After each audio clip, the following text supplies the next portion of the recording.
ever thought to yourself, what is my purpose? What is purpose? We spend our lives reaching for something just beyond sight, a purpose, a place where we belong. Ambition pushes us forward, but loneliness walks beside us. Hope flickers. At times it burns bright, and at times it's completely extinguished. And still, we move towards what we hope is meaning, towards what we hope is ours, to our horizon.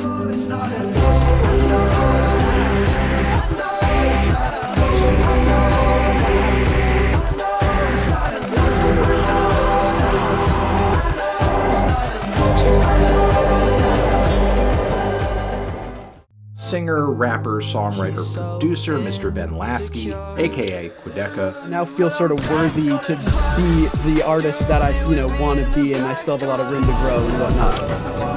When I put Haunt You out, I lost some fans, but it completely saved my career.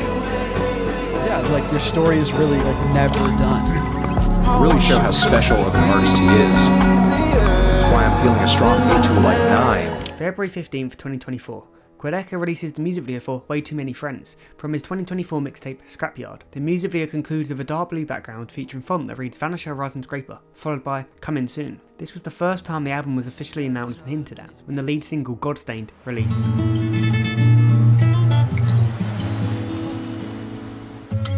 Following this, the other singles, Monday and Foregone released, along with cryptic phone calls and snippets. Ultimately, the album was set to release on the 25th of July 2025. With 14 songs and a runtime of an hour and 9 minutes, the expectations were high. On July 25th, the album, along with the full album movie, released. A full album movie is where Quedeca captures visuals for the whole album. He's done it for his last two conceptual albums, I Didn't Mean Haunt You and From Me to You, and now he does it for Vanisher. The album was set to have features from Danny Brown, Oleka, and UK band Maruja. We will explore both the album and the full album movie in this video to tell the incredibly layered and in-depth story of Vanisher Horizon Scraper.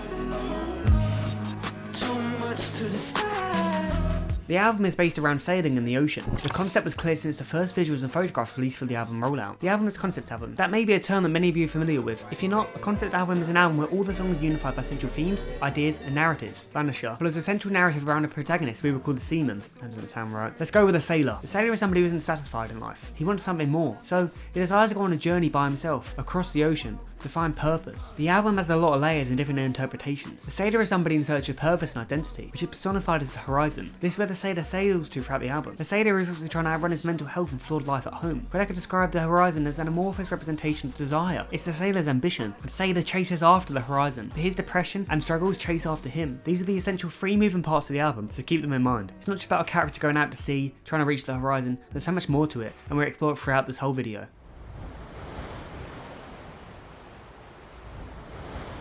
No Questions Asked starts with shots and sounds of waves at sea.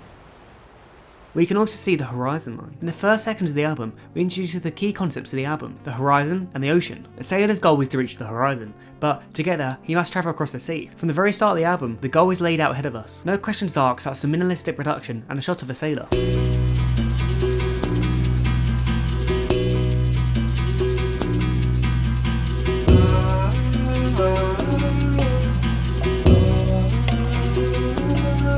The sailor wears a dark green windbreaker and hat. The hat has numbers similar to those on the sail behind him. The sail, hung up on the wishing line, is broken and ripped with numbers all over it. Another sail is hung up on a separate wishing line. The sail isn't torn and broken like the other sail. Instead, it's ready to be used. It's new. He's seen putting the sail down by a rope. This rope would be seen throughout the movie. The music builds as some more elements enter in the mix.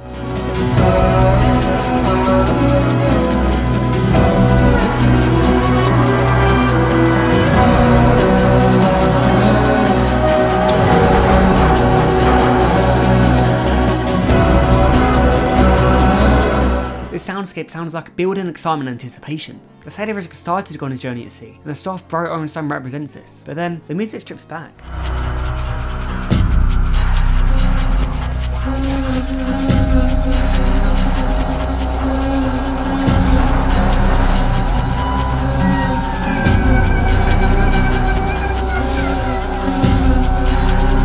We hear eerie and scattered sounds. Quedeca's vocals are haunting, they don't feel confident. This part of the song gives the feeling of uncertainty. As the music changes, we get a shot of the sea. It's cold, the clouds cover the sky. This journey isn't going to be easy. The thought of this makes the sailor doubt the journey, making him less confident. This makes excitement leave. Everyone who sets themselves a big goal or is about to go on a life-changing journey will always have doubts. They doubt and second guess if it's possible, if they can really do it. The instrumental starts to build again, and the excitement and determination to start his voyage are building again.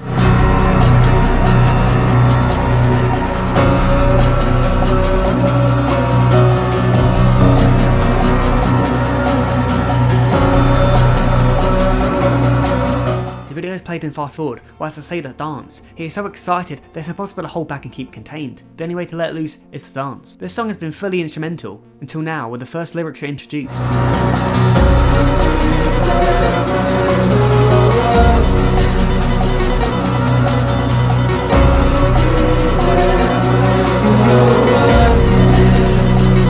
Lyrics are from the perspective of the horizon. The horizon is calling out to the sailor, saying "Here be there where no one is." The horizon is featured as the background for many of the shots throughout No Questions Asked, reinforcing the idea that it's calling out to the sailor. Waves crash at the shore. These waves outline messages between the horizon and the sailor. It calls out to him, asking him to come on his journey to sea. While sailing, you're also always sailing towards the horizon. The sailor's excitement continues to build, represented through the song's evolving production.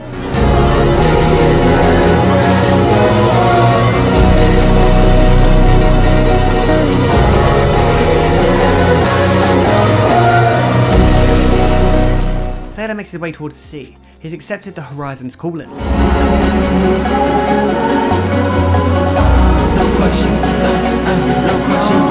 The final shot sees the sailor approach the ledge of the cliff, facing the horizon with his rope in hand. He's made his decision, but the rope he holds also represents escape.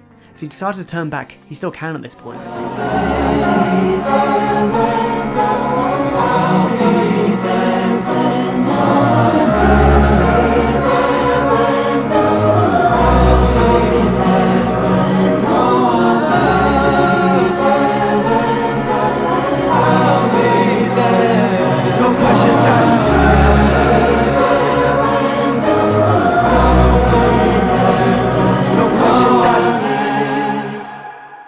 In an interview with Anthony Fantano of The Needle Drop, Quedeca stated No Questions Asked was the first song he made for the album, just a few months after finishing I Didn't Mean to Haunt You, his previous album. The first track that I made for the album was the intro track, No Questions Asked, which I felt like really kind of went on this worldly adventure where it starts off real sunny and optimistic, and it gets dark and kind of scary and treacherous, and then it ends all beautiful and otherworldly. And I don't know, I liked that idea, and then I started thinking about the sea, and I think it's a really beautiful and interesting thing. It's like one of the most powerful and mysterious and beautiful earthly things we have is the sea, you know.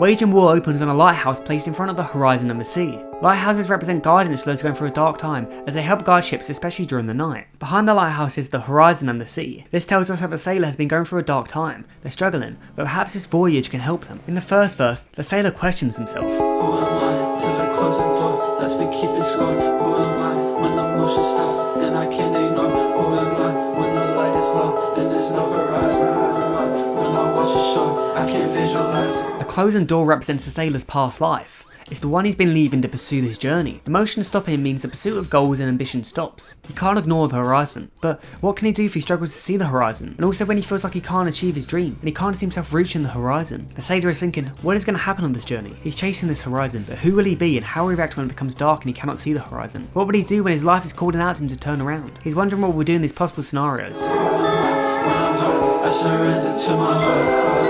When I'm hot, that's the way I make it.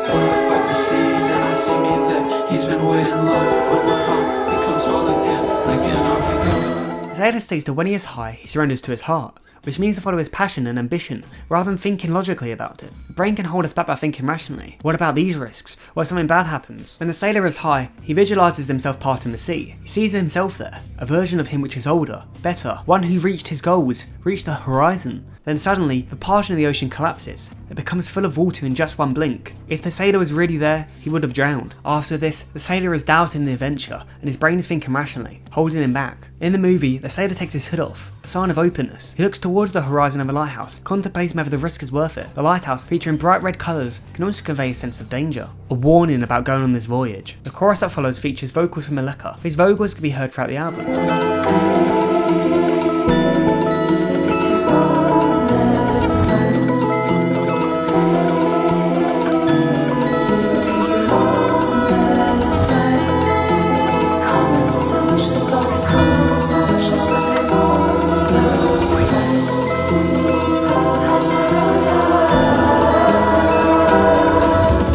Aleka sings from the perspective of the sailor's conscience. He tells himself he needs to breathe, that he's tried common solutions before. If he continues without any change, nothing will happen. He needs the journey, he needs the voyage, he needs to change. Common solutions can refer to suicide. He does battle with depression and he is unsatisfied in life. Perhaps he's contemplated before, but thought it wouldn't suffice. It's not what he wants to do. The second verse has Quedeca ad-libbing similar lines from the first verse.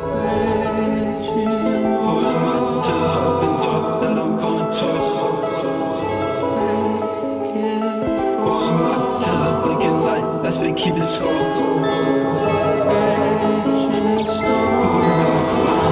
That's the way I make it pop.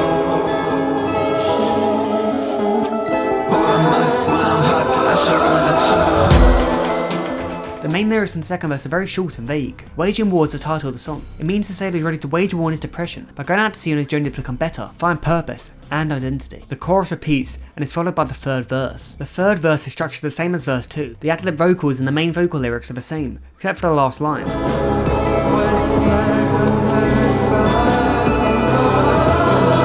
The white flag is the sail that guides the ship. We saw this in No Questions Asked. The white flag, the sail, is how you control the ship and what direction you want to go out at sea. Quedeca states, you rely on the white flag. It's the way to control your destiny at sea. A white flag represents surrender in context of conflicts, battles and war. It's a symbol that's been around since ancient times, with some accounts dating back to the Roman era and earlier. By being on a ship in the middle of the ocean, you are effectively surrendering all control to the forces of nature and waving a symbol of surrender to stay afloat. He's not thinking rationally, just letting it happen, following his heart. This shot featuring the trees is poetic. Behind Quedeca is a dark forest which represents his depression. In front of him are bright green shrubs which represent a healthier and better version of himself. Sailor looks away from the forest, away from depression, looking towards better days, perhaps looking towards the better version of him he saw in the past sea. The chorus repeats for a final time. This time the instrumental feels heavier, more elements and textures. Aleka's background vocals are heavenlier and reinforced with emotion.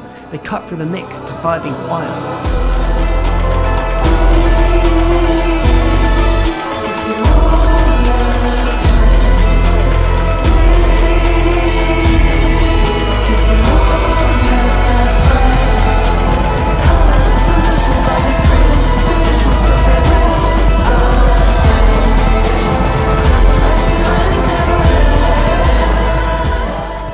Small Island with a lighthouse on top is not only an amazing shot, one of my favourites from the album, but it represents the sailor's current life. He's surrounded by harsh waves crashing up the small island. It feels fragile.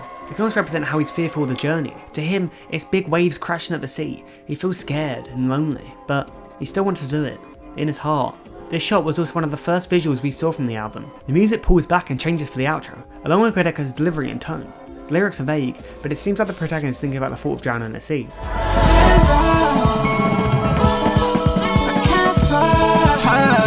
I can't fly could mean more so to not be able to swim. Something can almost feel like flying, as you feel almost weightless under the water. A hands tied provides a sense of being powerless.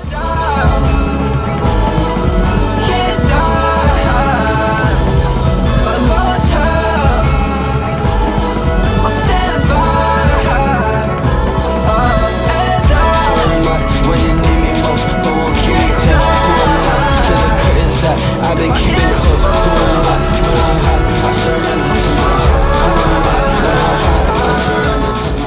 Lungs being held and ears being full relate to being underwater. A sailor mentions being high multiple times. This is the thought of what happens after he parts the water and it becomes whole again. He imagines himself drowning, with his ears full of water and his lungs being held. The music fades out and enters a psychedelic soundscape reminiscent of Pink Floyd.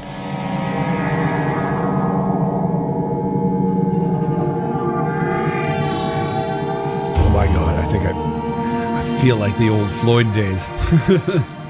This introduces us to the second part of the song. The visuals take a drastic style change as well.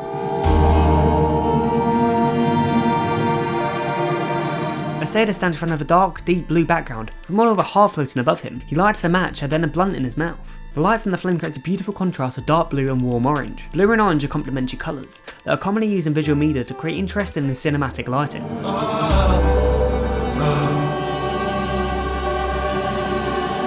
I surrender to my heart. I surrender to my heart.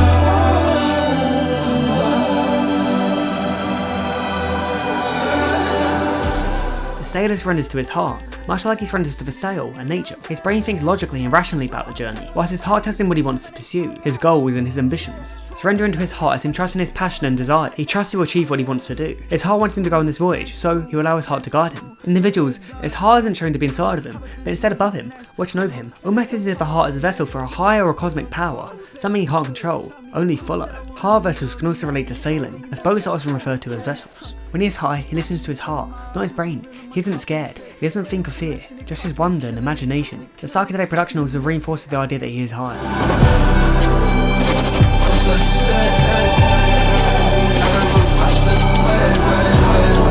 In the final verse of the song, the sailor speaks of personification of his depression.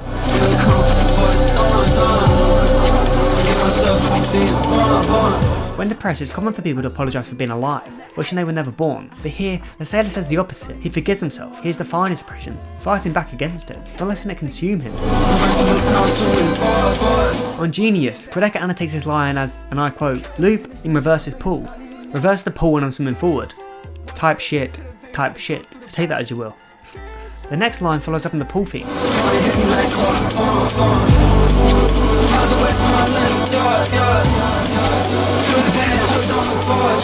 Chlorine, which can be found in pool water and seawater, is making him dissociate. Getting high also makes him dissociate. When he's dissociated, he feels outside of his body, which the visuals represent. He's miles away from his body in the depression. It makes him feel better as he doesn't have to exist in his depressed brain. He also feels free. The sailor doesn't have to worry about reality. He can just exist.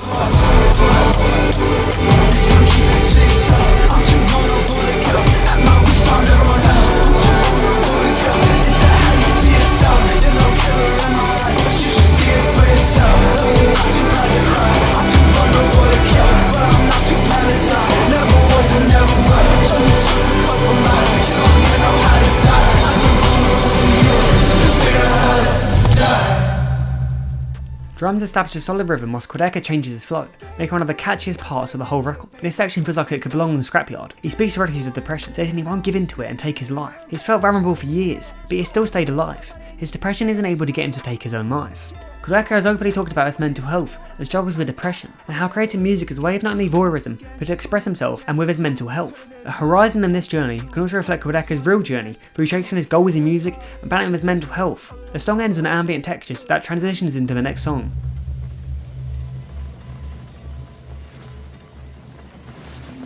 The movie opens with Quedeca on the boat, which implies the character is now set out on his voyage, as this is the first time we've seen a boat. The sailor plays a guitar, which evokes a calm and relaxed atmosphere. The song starts softly. When I was young, I was so certain.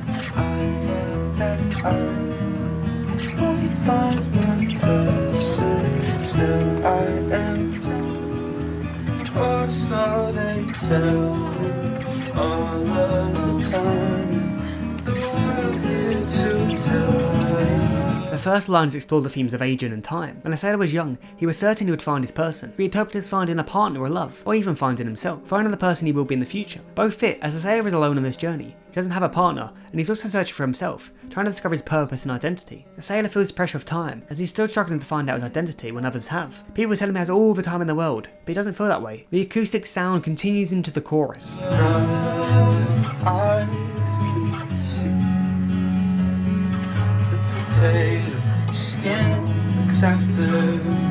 Potatoes are a common food for sailing, as they are long-lasting, versatile vegetables. Quedeca explains the line best. When potatoes rot, they grow eyes. The eyes signify that they become toxic. The sailor feels universally abandoned, isolated, and is grasping at straws for anything that makes him feel a little less alone.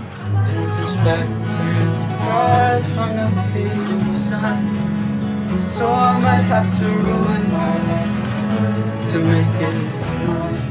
God has his back turned to the sailor and hangs up a sign. This could be a do not disturb sign or a close sign for the front of a shop. It represents that God isn't there to help the sailor. He can't rely on God to guide him. He must take control of his life. I might have to ruin my life. It's a sailor saying he has to go out on this journey, leave his responsibilities and ordinary life behind, pursue his ambitions. He wants to make his life his own, as he currently feels absent from himself, struggling with identity, like he's not the one in control. In the movie, the sailor plays guitar, reads books and plots out his map. The sailor is trying to bring comfort and rationalise the journey he's on. He's trying to bring the mundane to a very non-mundane situation for him. This serves as a distraction from the journey ahead of him. It puts his brain at ease. The map is a secret accessory that came with the vinyls for the album. The map has illustrations scattered over it, referring to moments throughout the album and the movie. There are dotted lines across the map, similar to those in the album cover. It could be interpreted as a sailor's path, but this is unlikely, as the sequence of events doesn't match up with the album. In the bottom middle, we can see the lighthouse featured in Waging War. The map also features an astrology map with different constellations. Not many people have discussed the map on theories online, at least from not what I've seen. I think it acts more like a collector's piece than something to be seriously analysed. But if anyone does have any theories about it, please let me know down below. The second verse explores the sailor yearning for something that's forever. Past the rocks that chose to be better, guiding above, exposed for further.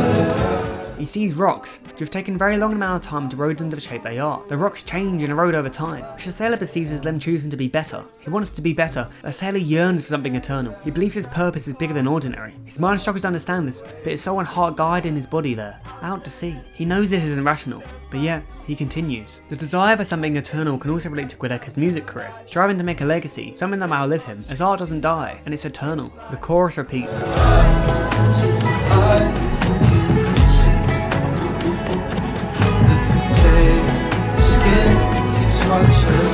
We get insert shots from the inside of the boat. We see a painting of a volcano, nautical charts, a boat clock, and more. One of the framed images is a piece of work called Nassari Island from the 17th century. It depicts Nassari Island in the Malionian Sea, which is between Italy and Greece. Quedeca stated in the Q&A for the Vanisher premiere that he was finding props and pieces to add to the boat in antique stores and on eBay. You know, spent a long time going to like antique stores and going on eBay and finding all the props that I wanted to kind of make the symbols of the album. The music drops out and begins to change. The character repeats.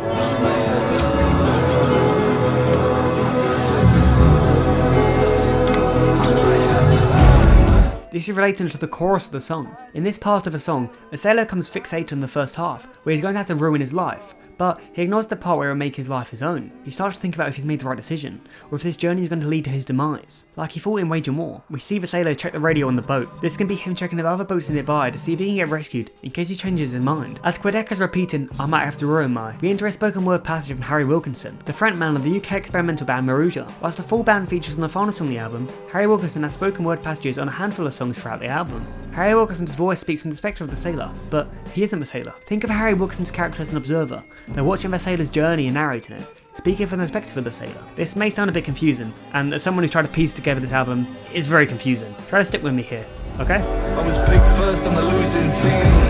I was everything but in between. I'm the starman of my sinking dream.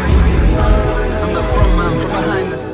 Being picked first on the losing team means that the sailor was born to lose. He wasn't lucky, he had to fight against the odds. The sailor felt out of place. He was always an outlier, never in between. Being the Starman can refer to the song of the same name by David Bowie. The narrative of the song is told from the perspective of a young person listening to the radio. He hears a spaceman's message of optimism and change. In this context, being the Starman relates to being a messenger. The sailor is the messenger for a sinking dream. Only he is telling himself he's going to drown. He is man behind the scenes, in his brain, making him think the way he does. Whilst the connection between David Bowie might be a reach, it's very interesting as Bowie's work often explored identity, alienation, and the blending of reality and fantasy. These are all themes that are explored throughout Vanisher, Horizon, Scraper, so it's a very cool parallel anyway. The Starman's message was played on radios. The sailor just checked the radio before this, so that's a nice cool little detail as well. Harry Wilkinson is also the frontman of the UK band, who we feature on the final track. So, behind the scenes music of the album, Harry is literally the frontman, like he says. To be picked last on a winning team, mining gold from a gifted dream, to belong in the scenery, where the background will set me free. This half of Harry's verse expounds on not being picked to be on a winning team. The only goal the sailor had was inside his dreams. The sailor here yearns to be in the background, away from people. The scenery and background also relate to the horizon. The sailor thinks reaching the horizon will set him free, that he will find purpose and identity. As drums kick in and the production becomes more intense, the sailor questions himself over and over.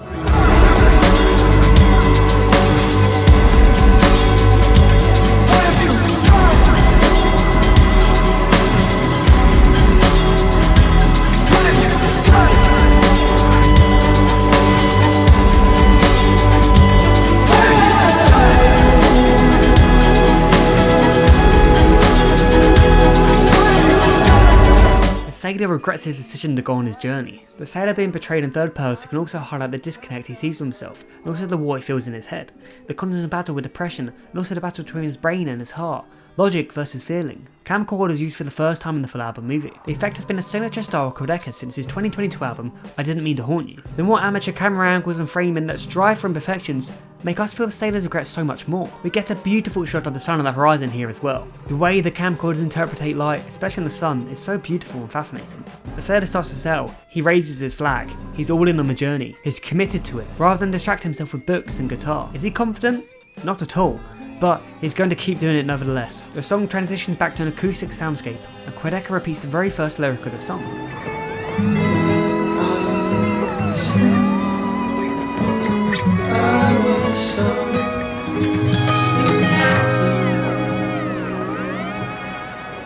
This implies this is something that's happened quite often in the character's journey so far. They doubted themselves a lot, due to how easy he adjusts and gets on with it. Doubts to fill the mind of anyone who's undertaken a big change in life. They'll consider if it's the right decision, and question the whole journey itself. The song ends with ambient sounds and textures of the boat and ocean. The final shot is a static camcorder shot of the sailor tying the rope to the boat for 45 seconds. This solidifies his commitment to the task and the journey ahead. The song explores two sides of the sailor. The child in him who wants to pursue his destiny and dreams, follow his ambition, and bothered by the possible risks. But then there's the adult in him, who has to think logically and carefully, who is based in reality. In the end, the final line shows that the sailor wants to chase his destiny. He chooses his inner child.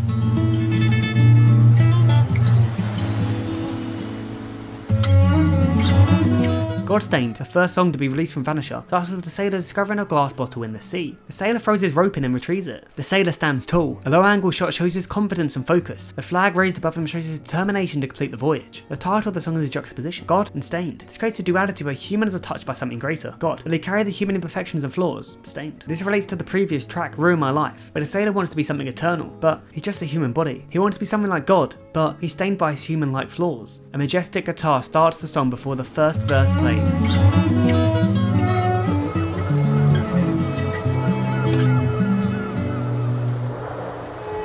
Fiberglass solution, there's a message on your skin, flicking from the paper, I can read you from within. Solution means the sailor thinks his bottle may be the answer he's been searching for, a solution. Boats are made from fiberglass, so the sailor is exclaiming that going on this voyage on his boat has allowed him to find a solution, which is the bottle. This means the character thinks the bottle has the solution he's been looking for. He's thinking that going out to sea on a boat has helped him find his solution. People put messages and notes in glass bottles, seal them, and let them drift away at sea. They're called a message in a bottle. Despite the high expectations and hopes of the sailor, the bottle is an empty and damaged bottle, a windshield wiper fluid. Fiberglass solution could be a play on words. Fiber is what the bottle's label is made out of. Glass references the glass bottle, and solution can refer to the windshield wiper that used to be inside the bottle. The sailor describes the label flaking off the bottle. He interprets the words on the label as a message on the skin. Referring to the map in Ruin My Life, we can see the glass bottle illustrated at the bottom middle. I thought you knew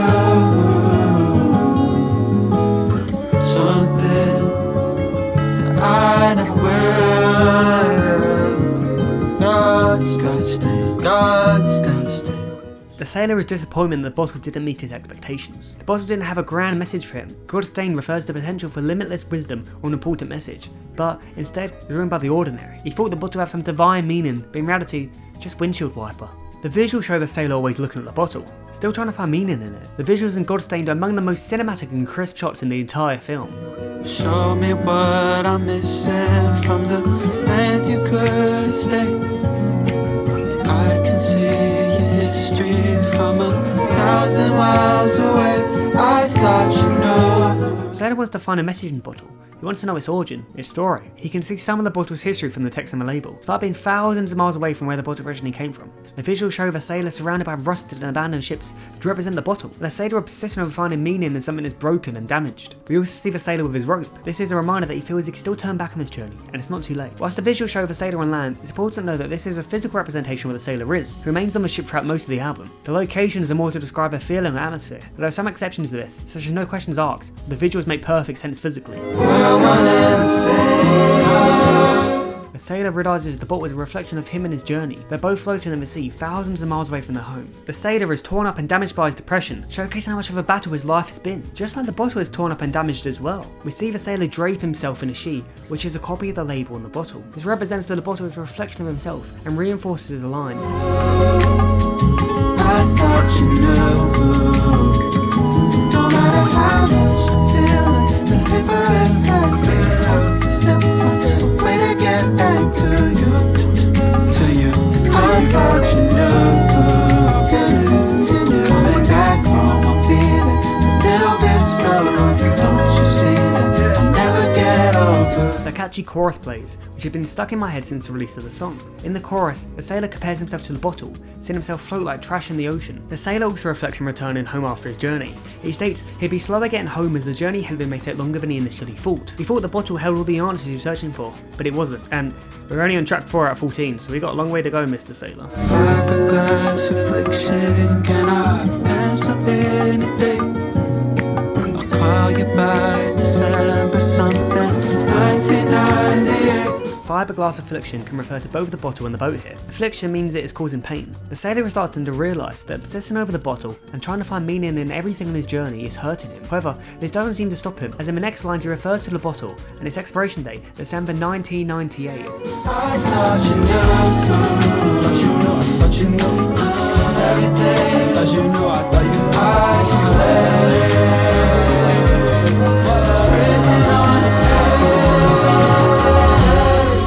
In the following refrain, the sailor states he thought the bottle knew everything, all of his answers and desires. It's written on your face references the bottle's damaged label once again. The sailor can relate to it because of how damaged he is as well. The chorus repeats, but this time, Aleka provides additional vocals.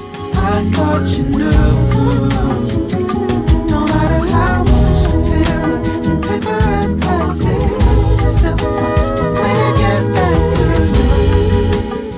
The extra vocals help the song keep evolving through its runtime, something that is a pillar in Quedeca style, especially throughout this album. The bridge serves as a perfect transition into the faster paced instrumental.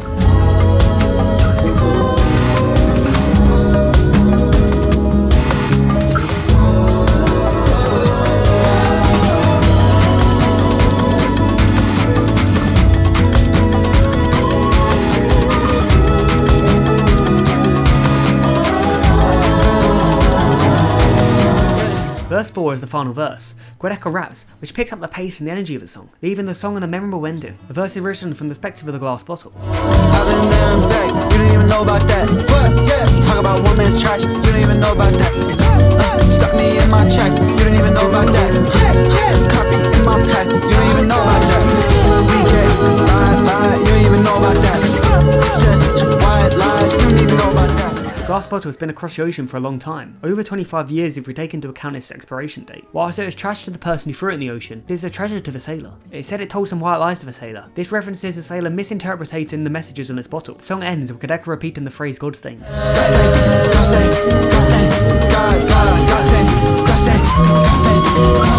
The video has some very quick cuts, which carry the energy through to the end of the song. This creates a memorable moment in the full album movie. We also get shots of the cover of the bottle underwater, which the sailor had draped around him. This is a reminder of where the bottle came from, but also to signify the sailor's obsession over the bottle has been causing him pain. The drowning sequence reflects it's pulling the sailor down and making him feel worse, comparing himself to trash in the ocean. Godstein gave the sailor false hope, and he made him realise how far his journey really is.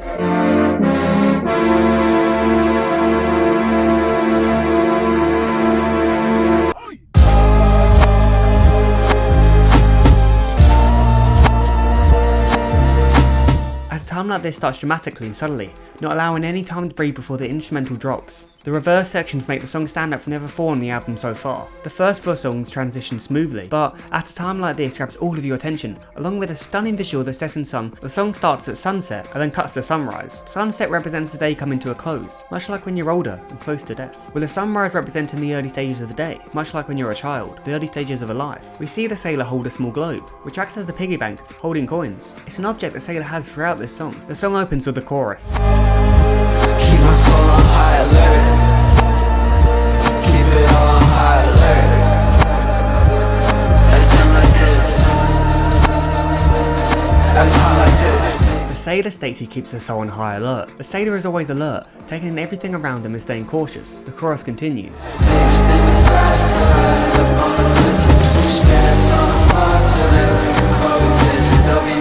The glass bottle and Godstein is referenced throughout this track. He describes that spirits are inside the bottle, spirits of other sailors who have died in the ocean. Spirits inside the bottle can also refer to bottles of alcohol that the sailor has bought on the boat. He started drinking alcohol as a way to cope with his doubts and fears out at sea. The bridge is sung in a soft and delicate voice. The production softened as well, opening up the song to let the vocals take the spotlight. calm, when it's calm. We're heading to that At a time like point. this, at a time like this. Karma being in the current references the spirits of the other sailors who have died out at sea, whose spirits rest in the ocean, in the current. The sailor thinks he may receive bad karma and get pulled into this current. Karma in religions such as Buddhism and Hinduism is where people have consequences in their future life, as they believe in reincarnation. In the first verse, Quedeca's vocals are mixed in a stylized way, he delivers a spoken word in a deeper voice. The old timer told me not to bother.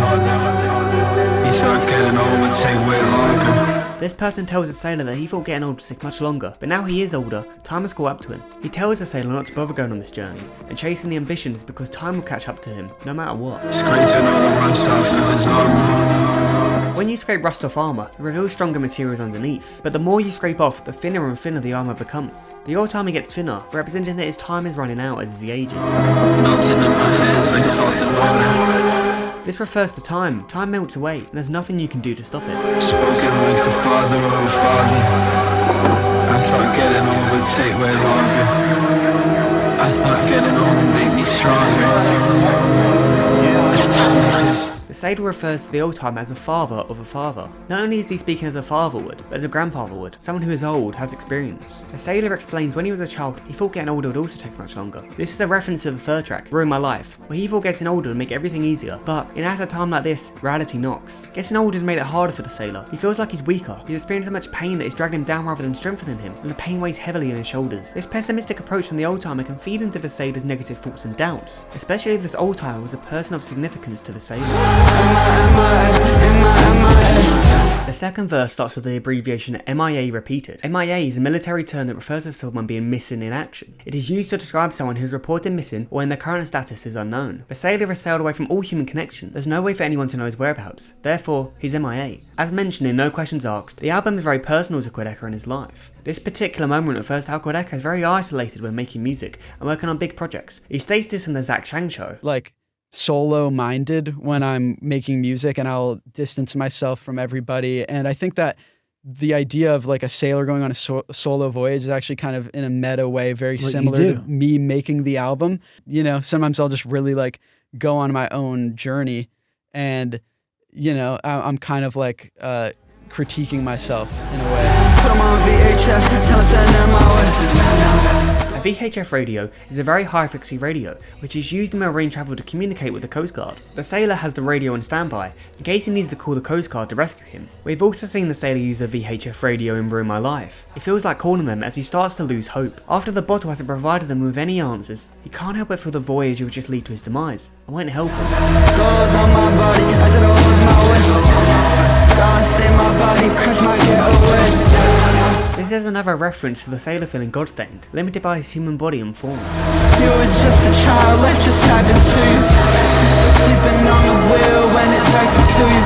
This line shows how the fear of time jumps onto you out of nowhere, and there's nothing you can do to stop it. Time is ruthless. One moment you're sleeping at the wheel, drifting through life, then all of a sudden, time slaps you in the face, and you realise how limited time you have. I feel like I have such limited time. Even though I'm only 19, I have many decades ahead of me. It's a weight that weighs on all of our shoulders. The sailor throws the globe into the sea. The globe itself represents his ambition to explore more of the world in his voyage. He feels the pressure of time and the inevitability of growing old, so he wants to experience as much as possible as he can in his journey. He feels too limited of time to be able to travel the world. As the third verse starts, we cut to a thin, but long winding river that leads to a distant castle on the horizon. This location is Mont Saint-Michel in Normandy, France. The castle is a popular landmark and tourist destination. The location represents the character's desire to explore more of the earth, and also an analogy for the chase for the horizon and the journey. The frame in the Mont Saint-Michel shot places it on the horizon, as exploring the world and landmarks is a desire of the character. Centered at the top of the map is an illustration of Mont Saint-Michel. We can also see the globe illustrated on the right of the map. Throughout the video, Quedeca throws coins into the water. This could be a reference to the practice of throwing coins into fountains and wells. In many ancient cultures, certain bodies of water are considered sacred and believed to be inhabited by spirits and deities. The act of offering coins is to seek favours and blessings from such spirits/deities. It's said that people would often seek good fortune, health, or the fulfillment of a wish. The character be trying to communicate with the spirits to live inside of the current, perhaps more powerful entities such as deities.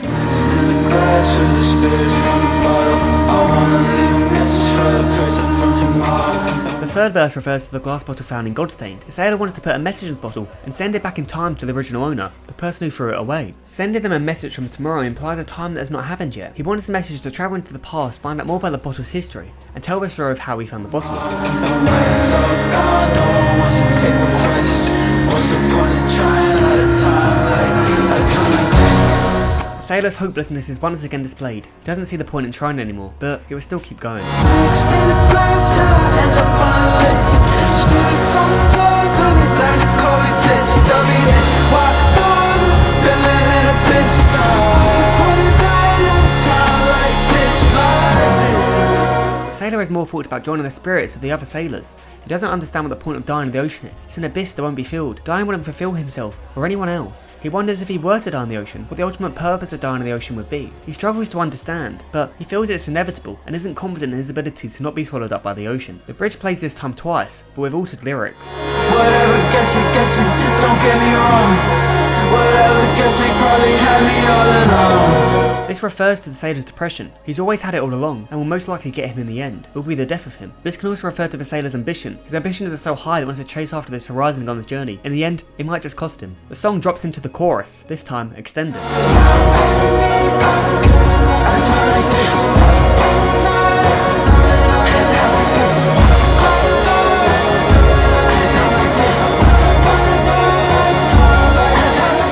To a beautiful sunset on the drop, playing into the metaphor we discussed at the start of the song. A sunrise representing being young and having plenty of time, whilst a sunset represents the opposite.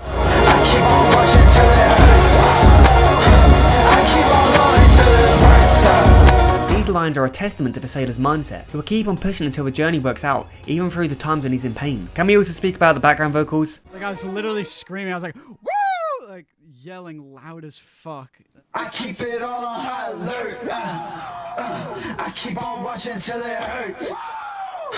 I keep on going till it works out. Whoa! The shot of a sailor running through the stream is beautiful, one of my favourites from the album. As Genius Annotations put it best, this part's so hard. The sailor is carrying his rope at this point, he'll turn back if he needs to. There's also a sense of comfort to him knowing that he can still escape. The song transitions into a beautiful final verse, my favourite part of the song. I was born in the wrong, yeah, with a puzzle to solve, where the colours dissolve. This reinstates the same idea from the spoken word in Ruin My Life. A sailor was born with difficulties and obstacles he had to overcome. It can also refer to life itself. Every human has a puzzle to solve in life, find out what they want to do, who they want to be, and more. Just keep holding your breath, yeah, when the tunnels collapse, and the wish is intact, yeah. Remember the vision the sailor had in Waging War, where he believes he could split the sea in two to find a better version of himself? He envisions the sea becoming whole again and swallow him up? Well, this references just that. Once the tunnel collapses, which represents a tunnel between the parted seas, keep holding your breath. As long as the wish to be better, to find identity, purpose and desire exist, don't give up. Keep pushing. The idea of a wish relates to the sailor throwing coins into the water. He'd lost hope. He thought the only way to keep his wish intact was to throw coins into the water so his wish would come true. Perhaps it did, and this is the spirit or deity speaking to the sailor, advising him on what he should do. And the girl comes in on top, and the girl comes in, when the walls cave in on you, you become scared. Even when the sailor may feel guilty for his decision to embark on this journey, he must not give in. He needs to keep breathing and pursuing his wish no matter what. The walls referencing the water caving in on him and washing him up. The walls caving in can also relate to a feeling when someone feels overwhelmed, trapped, and suffocated by negative emotions and thoughts. This references the depression that the sailor battles with. We get shots of a silhouetted figure standing on a beach. It's recorded on a camcorder, and only a handful of frames play. This can depict what the sailor sees in his vision of seeing a better version of himself waiting at the horizon, after he parts the sea. The song ends with a beautiful instrumental that flows into an old recording of a man speaking while sailing. Yeah, we might as well. There goes the wind. Turn the engine. It's a gorgeous island. Monday, the second single from Vanisher, opens with beautiful strings. The visuals open in the same location as No Questions Asked. The sailor is wearing different clothes here, so it's not a carbon copy of No Questions Asked, but it still feels odd that Quebec would reuse the same location twice, if it wasn't intentional. This part might be the most controversial part of the video. I believe Monday is a flashback to the beginning of the journey, before No Questions Asked. I will dive into this further and justify my reasoning more throughout the video, as we work our way through the album, as other songs reference Monday. The sailor is wearing the blue jumpsuit rather than the brown outfit from No Questions Asked, as he's hanging out that outfit on the washing line. It's evening, and the sun is close to setting, compared to the morning sun rising in No Questions Asked. I think Monday is happening the evening before the Monday of No Questions Asked. This is also reinforced with the sailor hanging out the brown and dark green clothes. Once they're dried, he puts them on, like in No Questions Asked. We also see him begin to take the sail down during No Questions Asked, yet it remains up during Monday, so it would make more sense that Monday takes place before No Questions Asked. There are 3 verses on Monday. The first line of each describe what time of year it is during the verses. It's that time of the year where I start getting old. There's traditions I try just to see what'll hold.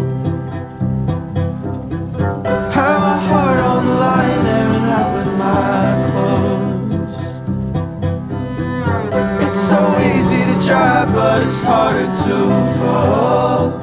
The first verse takes place around autumn. The time of year where one gets old refers to a birthday. Quedeca's birthday is October 2nd, which is in autumn. In this verse, the sailor is struggling to find purpose and ambition. He has tried many different hobbies to see if he could find such purpose. The character has tried this to cope with his depression and desire, but they've only provided him with temporary relief. It's easy to put problems on the line and let them dry out, but it's harder to fold the clothes, meaning to apply a permanent solution to the problem. Darling, don't you give up on a Monday.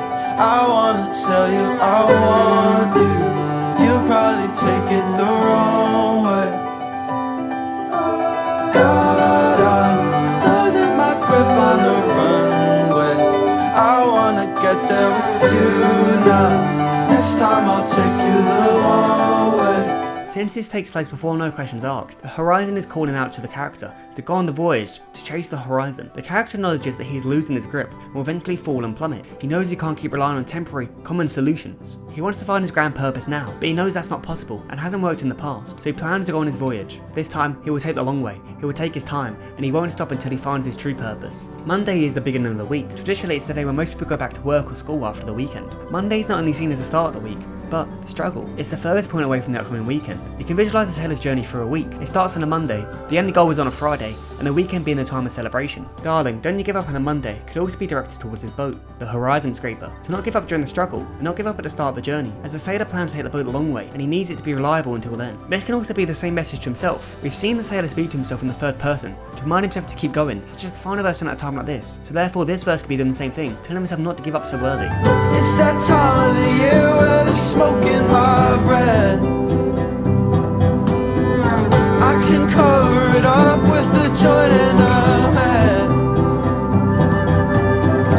If I zip up my coat, all the feathers will leave. There's a hole in the down and a trick up my sleeve. The second verse takes place in the winter due to how cold it is. The sailor describes that when he smokes he tries to zip up like a coat, but it causes the feathers on the coat to spill out, which represent his pain and emotions which have been bottled up. There's a hole in the sailor's down. Down are soft feathers from ducks and geese which are used in many winter coats. This means that there's a hole in his coat, which represents his body and life. He knows there's something missing, but to fix this hole, he has a trick up his sleeve, which is going on the journey he's currently on. The album movie cuts back and forth from the boat to the washing line scene. The song is a reflection of what happens before the start of the journey. The sailor's reminiscent whilst he is on the boat, getting the message not to give up on Monday. He also hangs up clothes on the side of his boat, which can remind him of hanging up his clothes on the washing line before he set on the journey. The chorus repeats, but this time, you'd probably take it the wrong way, is now. You might have took it the wrong way. Caught on, losing my grip on the runway. I wanna get there with you now. Next time I'll take you the long way. It's that time of the year where I put on my hat. Cause the light's getting strong and it's blocking my path. When the water is warm, I can't help but unpack. If I keep moving on, I'll forget the way back. The third verse takes place during summer. The character feels an immense calling out to sea due to how calm the waves are, how bright the sun is, and how warm the water is. The idea is presented that the more he sails away from his home, the more he forgets his way back. He knows at some point there could be a point of no return, where he can no longer be rescued or turn around. He can't rely on the radio as rope to save him. When Quedeca sings the word back, the visuals cut to the washing line scene, making a connection between that as his home and the departure of the journey even stronger. If I keep moving on, I'll forget the way back. This strengthens my theory that this is a flash back to before No Questions Asked. The visuals during the third verse heavily feature the sun. The shots are full of light and lens flares, creating a feeling of warmth and summer during the verse. The chorus repeats another time. Don't you give up on a Monday. We enter an instrumental break as we see the sailor sailing towards the horizon and the setting sun.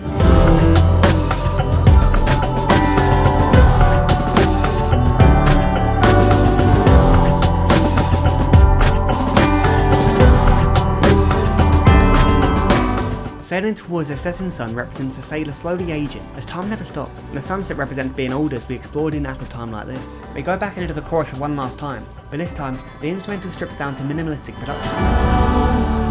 Don't you give up on a Monday. I wanna tell you I want you. You might have took it the wrong way.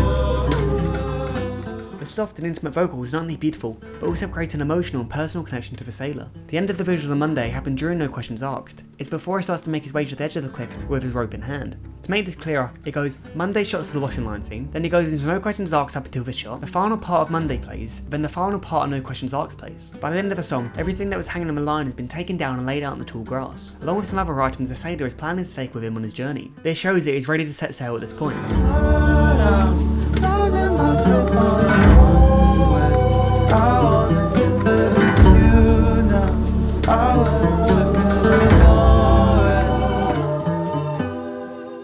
Taking the washing off the line can refer to verse 1. He's no longer let himself drive with temporary solutions. Instead, he's ready to fold, put a close to his problems. At the end, the sailor walks towards the sea with his rope in hand, just like we see him do in No Questions Asked. Monday's one of the looser songs on the album that feels less conceptually heavy, but still fits within the album. The visual movie helps tie it into the concept excellently. Still in the mural woods, look how tall these trees are.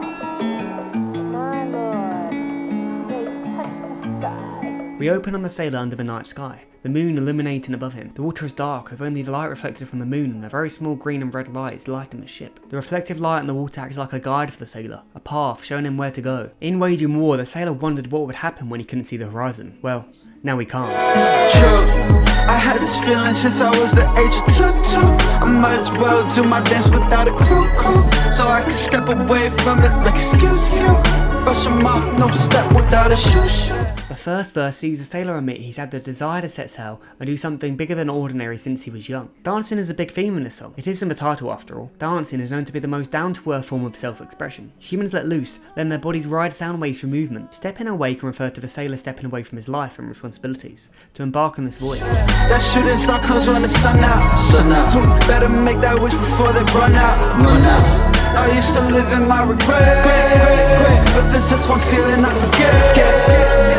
In Monday, the sailor said the light from the sun was blocking his path, not allowing him to see or pursue the horizon. The light represents comfort and having responsibilities. Staying comfortable with such responsibilities blocked him from pursuing his goals. Now, in Dancing Without Moving, the sun isn't blocking his path. The line mentioned in Shooting the Star shows the sailor can now see clearly. It's hard to see a shooting star during the sun as they normally happen during night. When a shooting star occurs, it's common to make a wish. This relates to the sailor's wish to find purpose, which is referred to in at a time like this. In the following line, better make that wish before they run out. References making a wish to the shooting star as well. The sailor is able to push himself outside of his comfort zone and isolate himself from people and responsibilities to chase his goals, as staying comfortable only made it harder for him to reach his goals. He lost sight of them. Despite the references that he can see whilst the sun is out, the visuals are filmed in complete darkness. While the sailor thinks that this journey is helping him, it may not be. Instead, the journey to self-identity may be a journey to self-destruction.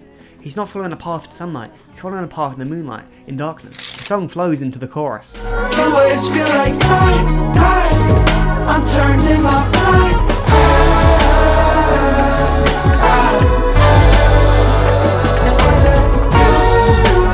To the night sky to copy what I do.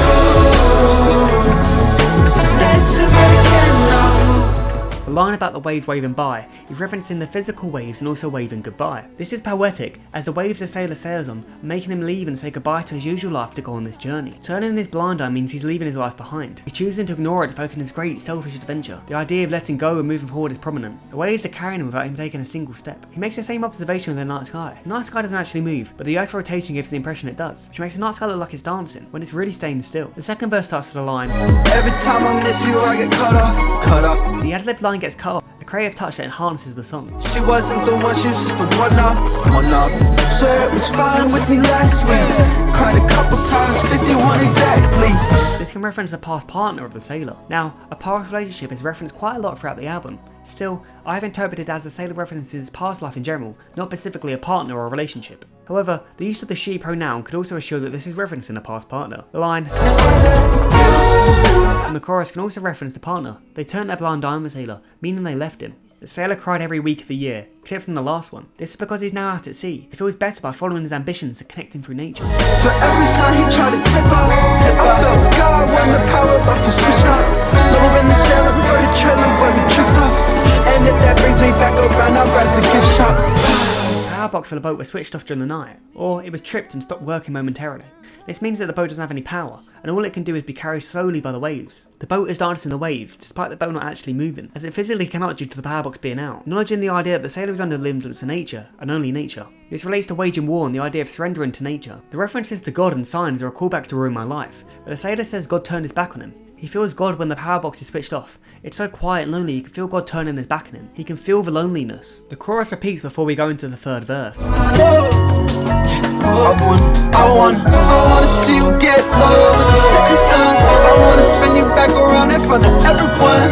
Show me everything I missed in this millennium. The sailor speaks to the moon, wanting to dance with it. The visuals focus heavily on the moon. It highlights the connection he builds with nature, and he's appreciating life more. The sailor wants to know what he missed this millennium. He's been distant from humans for so long that it feels like it's been 1,000 years. He's curious what's happened since he left and if he's missed out on anything important. This also means that he's missed out on appreciating nature, the moon specifically. This millennium refers to the current period of 1,000 years. At the moment, this would be the years 2000 to 2999. Quebec was born on October 2nd, 2000. His whole life has been during this millennium, unlike someone born in the 1900s. The sailor wants to see what he's been missing his whole life. It's this relationship with nature that he's developed. Now coming live from inside the moon, believe it or not.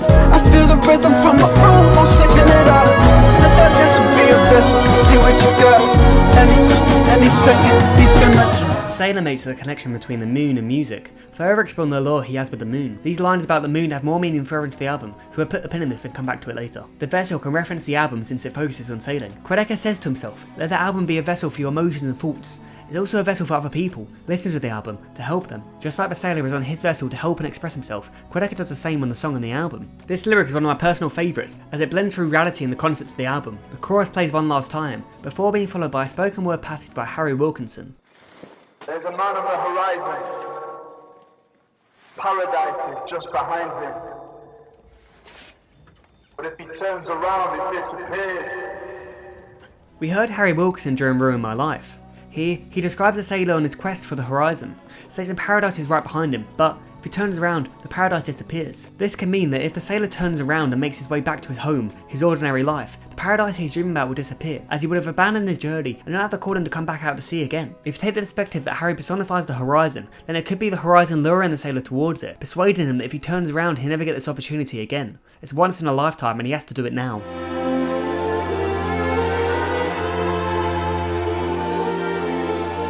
The song opens on a shot of a small blue rowboat in the middle of an overgrown pond. Next to the model rowboat are the remains of a flying fish. The model can represent a sailor's boat. The small size of the boat compared to the pond represents how lonely he is, how he's just a small speck in the middle of the ocean. The song opens with beautiful strings, with Quedeca singing.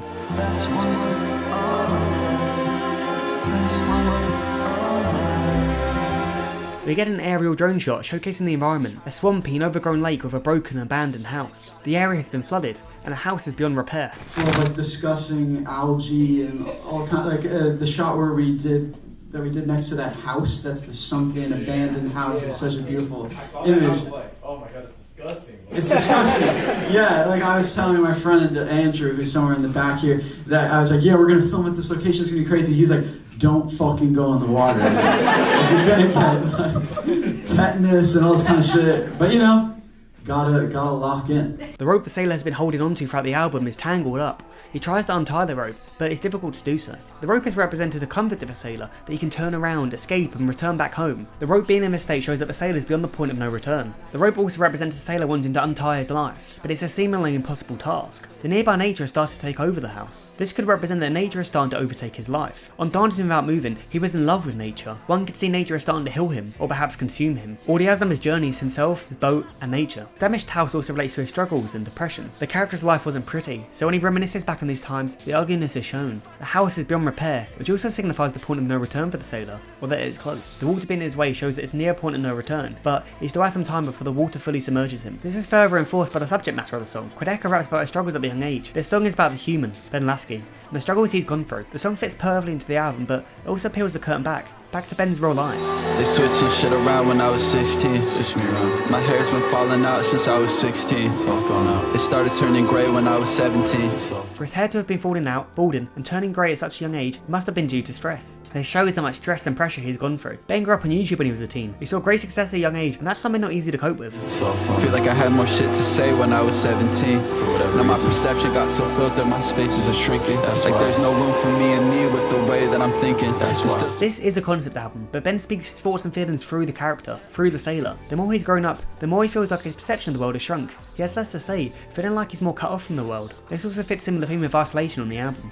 He thinks in such a pessimistic way that he struggles to let himself be himself. This makes it hard to accomplish anything, let alone his big ambition of reaching the horizon. There's still some shit that keeps me pure if I just let it flow. That's why I gotta tap in while I'm sinking just to let them know. That's why. There's a clever water scheme and wordplay here.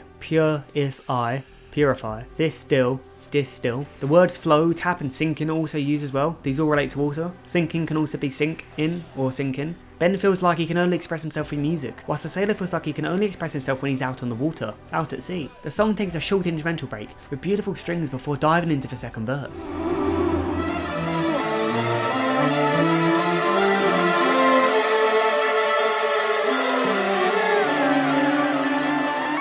I saw so many new horizons and did not pursue it. That's why I sound like a broken record when I'm talking through it. That's why. The idea of trying to reach new horizons and not pursuing them relates to Monday, with the line, "There's traditions I try just to see what will hold." The sailor's never been able to pursue these goals, which has kept him from finding new life experiences. He stayed idle. He sounds like a broken record, stuck in a loop.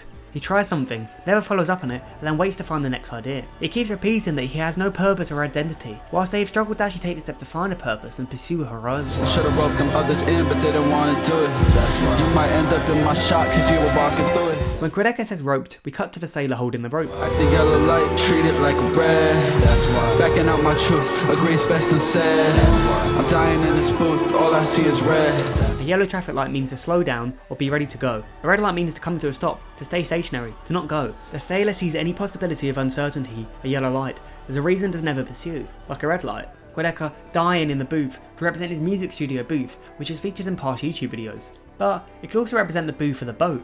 He feels like he's dying inside his boat. The idea of the journey becoming doomed and becoming self-destructive could be creeping up on the sailor. I'm fighting my excuse to get me off the ledge. Cause if I jump I might survive and that scares me the most.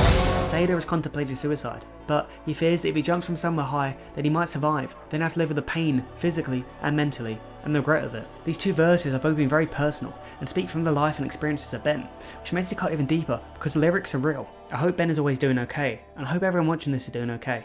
This is a reminder that if you're not, there's people there for you. You can reach out to people, have a chat with someone. It's going to be okay. It also highlights the sailor's struggle to commit to something. He struggles to commit to new goals, new horizons, new ideas, and he can't commit to committing suicide. What I witness from afar only scares me from close. What's been keeping me afloat is barely afloat. The sailor is barely holding on. The rope he's holding onto is barely a rope anymore, and it's hard to keep him afloat, mentally and physically. The rope in his boat are keeping him afloat from drowning, and the rope is also keeping him together mentally, but just barely. He's barely holding on. He's slipping. Every stranger that I pass is wearing my clothes. That's why.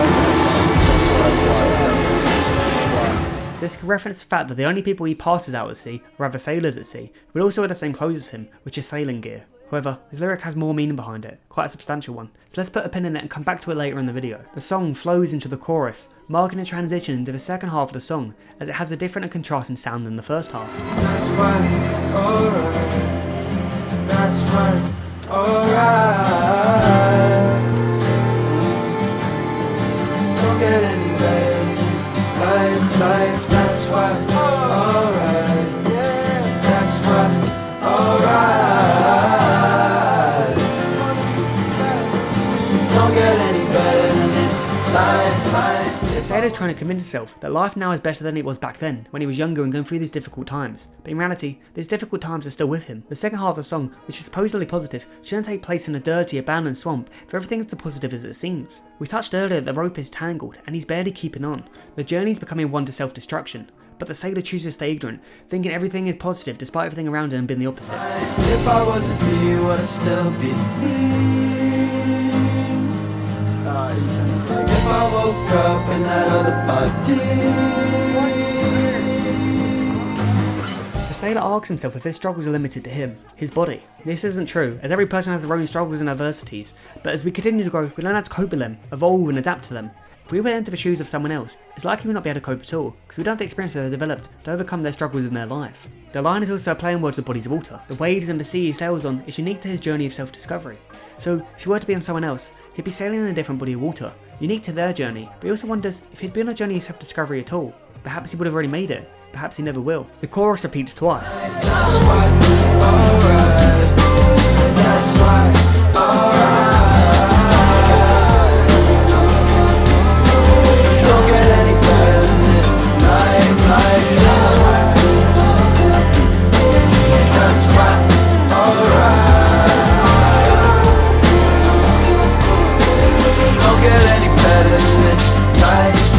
The song goes into the final verse. Every mirror in my life makes another blind spot. Sailor feels like his life and identity are a blind spot. Every time he reflects on himself, he realises he knows less about himself. As mentioned in the outro of Dancing Without Moving, the sailor thinks the horizon will hold the answers to his struggles, and it'd be some sort of paradise for himself.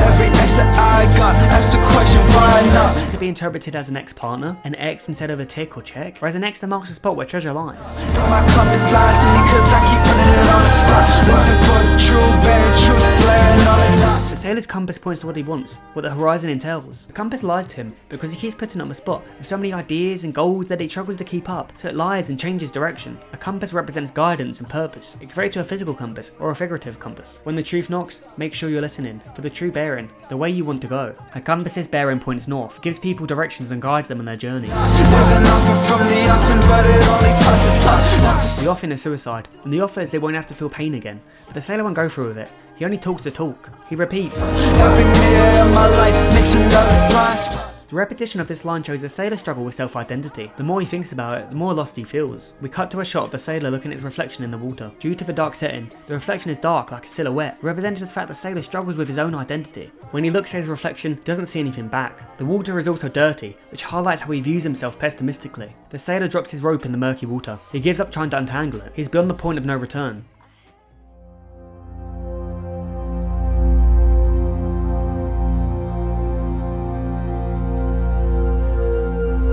Dream the sailor has about drowning out at sea. The song is an ambient instrumental track with no lyrics. The music is calm and serene.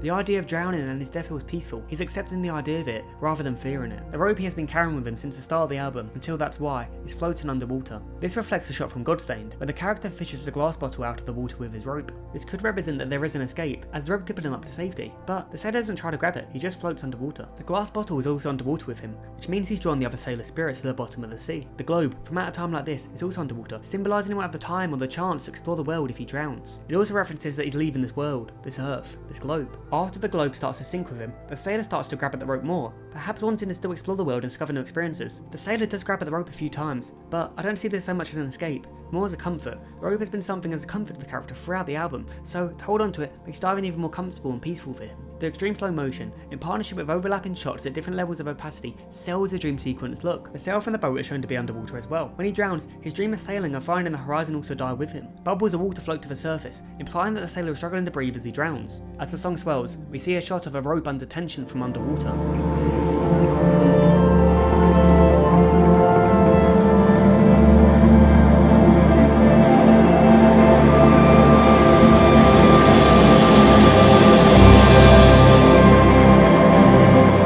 The sun breaches the water surface, a glimmer of hope that is dragged away as the song fades and the camera goes further into the ocean, where there's less light and it's dark, symbolising somebody sinking into the abyss.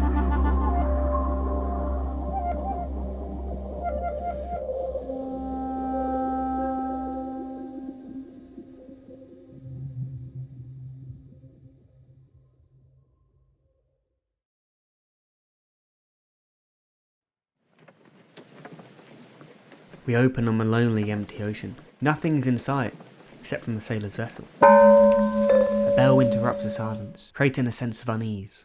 We don't see the sailor until the bell sounds. He exits the ship's cabin, waking from his dream where he visualised himself drowning. The bell woke him up to the sound of dread and fear. The sky is cloudy and grey. The production is uneasy and haunting. Bells fill the silence. He stumbles over to the wheel of the ship. He holds his radio in his hand. Somebody's after me. Somebody I can't see. The sailor can feel that his depression is after him. If we circle back to the start of the video, we establish the overall concept of the album is a sailor who has run out to sea to pursue the horizon, whilst his depression pursues him. He can feel the depression closing in on him, creating a sense of fear and dread. He can't see his depression, but feels its presence chasing after him.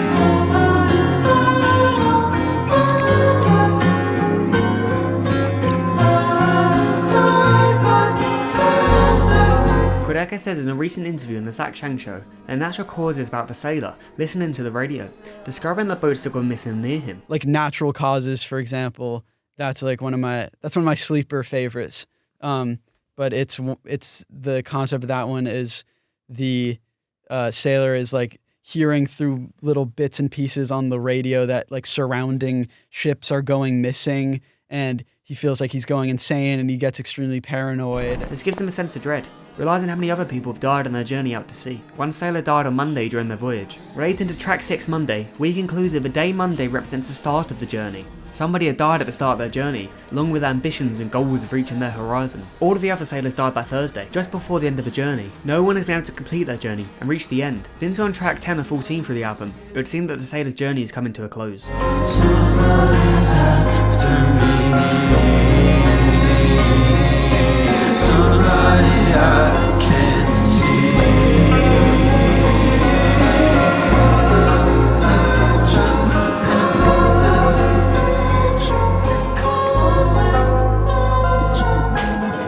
Sailors have died from natural causes. The ocean's strong currents cause them to drown. The ocean is part of nature, which causes it to be a natural cause of death. In terms of chasing the horizon, it represents how people have given up on their dreams. They give up due to natural causes such as burnout and doubts. In terms of his depression and the struggles of life, the missing boats represent other people on a similar journey who couldn't outrun their struggles, in the end died, and their goals and ambitions with them. I've mentioned the album has many different layers, and that's very present on this song. Somebody could be referring to the idea of death, a higher power or figure, his depression, pessimism, self-destructive thoughts, or even just an overall sense of dread. The hardest but most exciting part of this album is trying to think of what he's referencing throughout the album, due to how many themes there are. It can be really hard to piece together, but it's also been really fun and challenging. The visual show of a sailor constantly looking around out of paranoia. He's hearing bits and pieces on the radio about other sailors and boats who have gone missing, making his paranoia and fear build more and more. The bridge creates tension and unease, enhancing the sound and atmosphere of the song.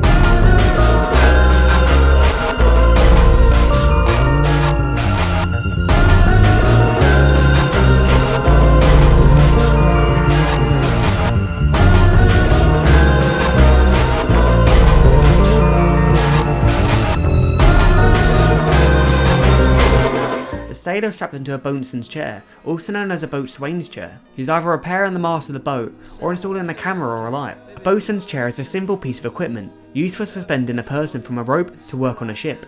This shows the sailor is trying to make his boat as prepared as possible for any obstacles that he and the boat may face. The fear creates anxiety in the sailor. He's trying to be as prepared as possible for what's to come. The chorus repeats. This time, his vocals are overlapping. His brain is consumed with thoughts of paranoia. Somebody's after me. Somebody's after me. Somebody I can't see. The true destination of the journey is weighing on him. After his dream depicting his possible fate, the sailor can only envision one way the journey ends, being lost in the current. The dirty framed swaying ropes represent uncertainty within the sailor.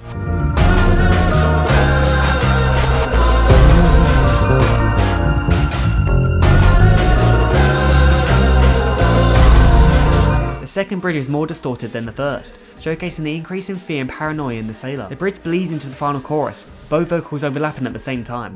Somebody's after me. Somebody I can't see.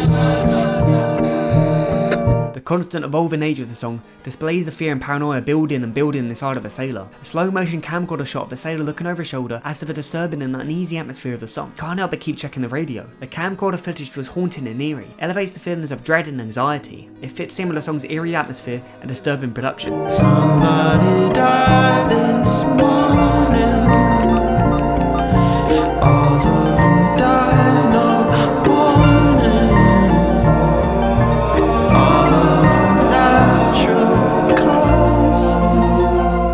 People are dying at sea all the time, representing people's dreams and ambitions are constantly dying. No warning implies they die suddenly. It can just take one piece of adversity to stop the pursuit of your goals and dreams. Natural Causes and I Dream About Sinking marks a turning point of the album, shifting to a darker tone. The apocalypse is starting. The song ends with static coming from the radio. storm rolls in around the sailor. He is overcome with fear but expresses himself as the opposite. He speaks directly to God, deities, and to higher cosmic powers.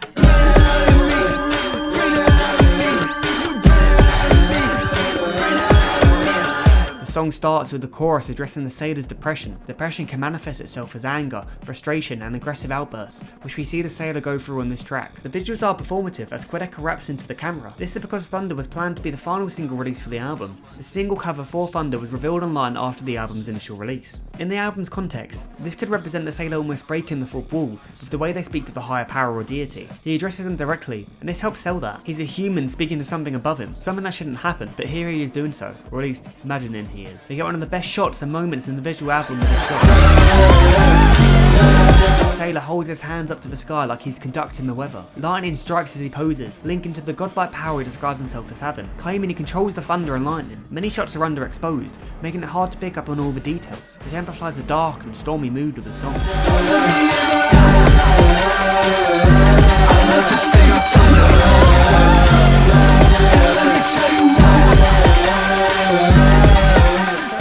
Sailor thinks he has the power of a highly powerful deity, one that controls storms, thunder and lightning. As he sails through the storm, he believes he is the one controlling nature. Don't Look Me in the Eye refers to the eye of the storm, which is often the calmest part of the storm, almost a soft spot or weak spot. Looking into his eye reveals that he is human and not a deity. He doesn't want anyone to perceive him as anything less than all-powerful. Looking in someone's eye who is aggravated could lead to them becoming hostile. Someone could see it as a challenge to look in someone's eye. The sailor feels like he has literally stolen nature's thunder. He could also be speaking to the deity who controls thunder and lightning. He thinks he is better than his deity or higher power by stealing the thunder, both literally and figuratively, as stealing thunder means there's still one spotlight.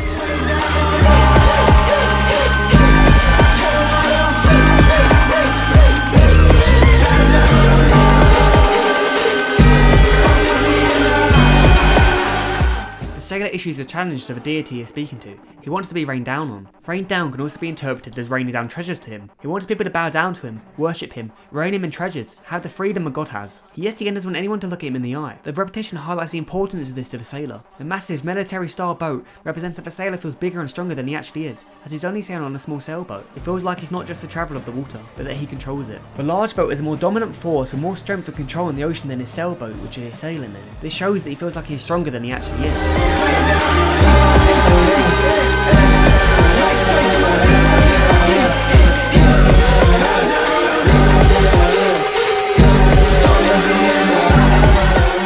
Light has its connections and links to Jesus, claiming he's the manifestation of light and God who creates light. The sailor says that light follows his lead and he controls it, comparing himself to God and also the deity. We also return to a previous location, the lighthouse in Waging War.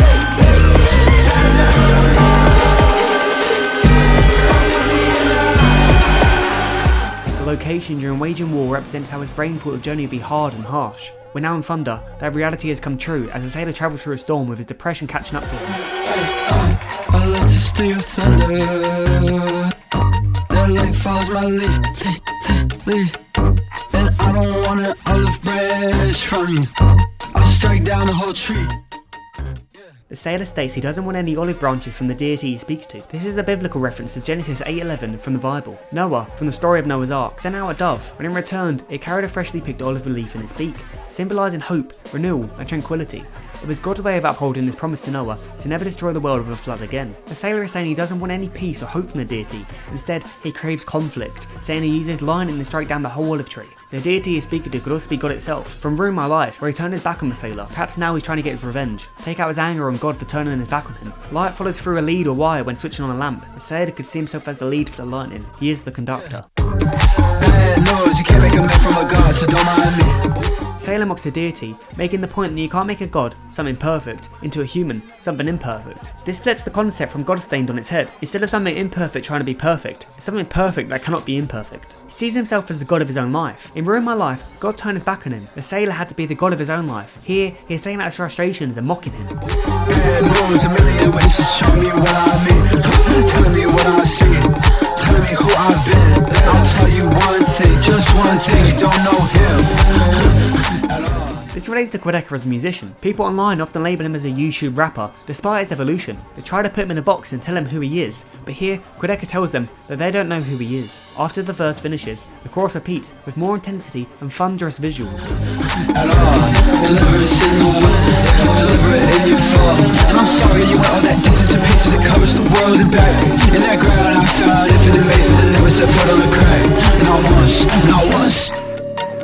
Bring that out of me, you bring that out of me, you bring that out of me. I said you bring that out of me, you bring that out of me. I said you bring that out of me, you bring that out of me. I said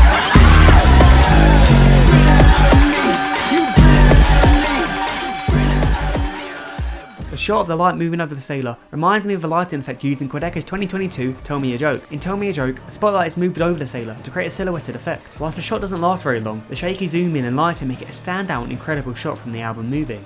As the song progresses, there are more and more low quality shots. The shots are full of noise and have low frame rates, making it harder to process what is happening. This adds to the chaotic and stormy atmosphere of the song. It also represents the chaotic state of mind of the sailor. As the post-chorus plays, the sailor stands on rocks getting blasted by strong waves. He stands there courageous, as he feels like he controls the ocean, so it cannot affect him. He discarded the rope at the end of That's Why, which represented his mental state slipping and the point of no return. The sailor holding the rope here represents that he feels comfortable and in control during his god-complex ego trip. It can also be interpreted as a sign of power. The sailor stands on the tallest rock on a small island. Him being high up gives him power. The orbiting drone shot makes it feel like all the water surrounding the island follows him and his command. The way he is standing on the rocks can also seem like he's a statue. Statues of deities and gods are very common for people to worship. The final shot is of calm waves. The black and white filter is slowly removed, bringing the original colours back, implying that the storm might be over. In Thunder, everything the sailor has been dealing with catches up to him. His drinking, his depression, his obsession with the horizon and his ego, making him have a manic episode where he sees himself as God. Hold on, what's that in the water?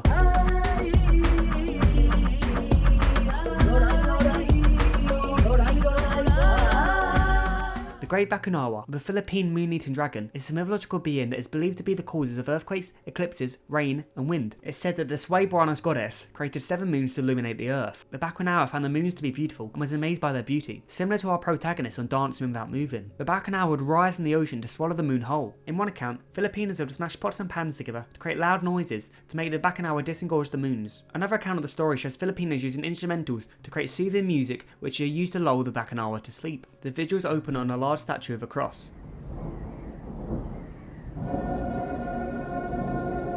The cross is located in Camiguin, Philippines, and is called the Sunken Cemetery. The town and the cemetery were flooded and submerged due to the volcanic birth of Mount Vulcan from 1871 to 1875. The locals and local government constructed the cross to remember those who were swept away during the volcanic activity and those who were buried in the cemetery. The shot of the cross is a time lapse, making the clouds move in a quick pace. This also makes the sun set, making the shot get darker and darker throughout the shot's duration, which matches the darker tone shift in the album.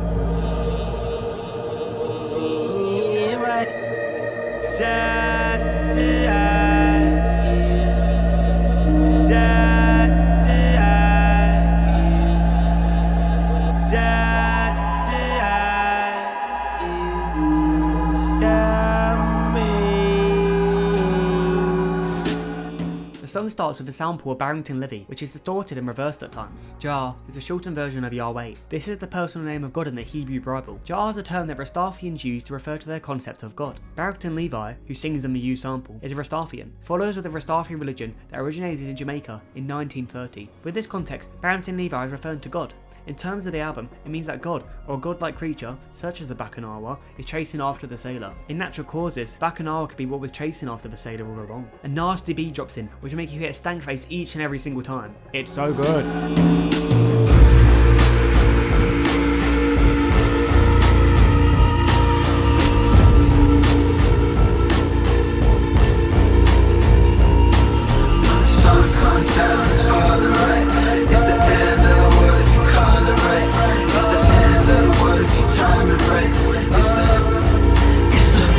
The chorus references an apocalyptic-like event where the sun falls and it's the end of the world. Quedeca has described the album as post-apocalyptic many times. The theme of an apocalypse represents that the sailor's journey has taken a turn for the worse and is leading down a tragic path. There is no turning back anymore. It also plays into the theme of isolation and loneliness. There is no one. He's gone too far that he will never see a human ever again. It's only a matter of time until it's the end. In terms of a sailor's ambition of reaching the horizon, it means it's unachievable. The odds are stacked against anyone who's in an apocalypse. The chorus is sung as the camcorder shows a deep orange sun, which enhances the apocalyptic feeling. The first verse is by rapper Danny Brown. Danny raps from the perspective of the Bakunawa, similar to his verse in I Didn't Mean to Horn You, where Danny raps from the perspective of carbon monoxide. Quedeca has said he feels like a director who always casts the same actor in their films. Funny to get Danny to be like a fucking weird character again. Kind of like when, you know, a director is like, oh, I'll fucking put Robert Pattinson in all my movies or whatever. I can kind of hit Danny, I'll know that he'll be up for the weird shit. Trying to get you out your circle every day to the week. Take you to them deep waters, no one wavy, it's me.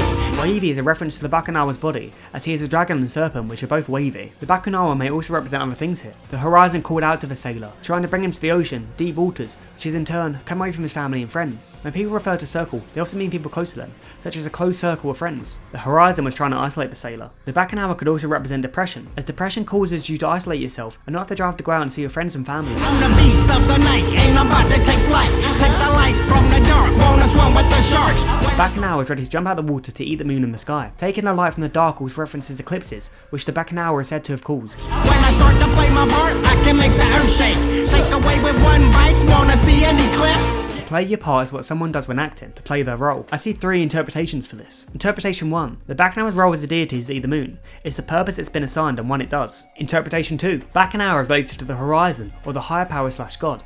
It's been assigned a task to interrupt and affect the sailor's journey, so it's playing its part which it has been assigned. Interpretation 3. Danny Brown is asked to play the part of the Bakunawa. He steps into character and acts through his conceptual writing. It fall from the sky while I'm licking my lips. Conquer my hunger, I'm a monster when I rise above ships. What's next on the menu? That's a bon appetit. Bring terror to your eyes when you're looking at me.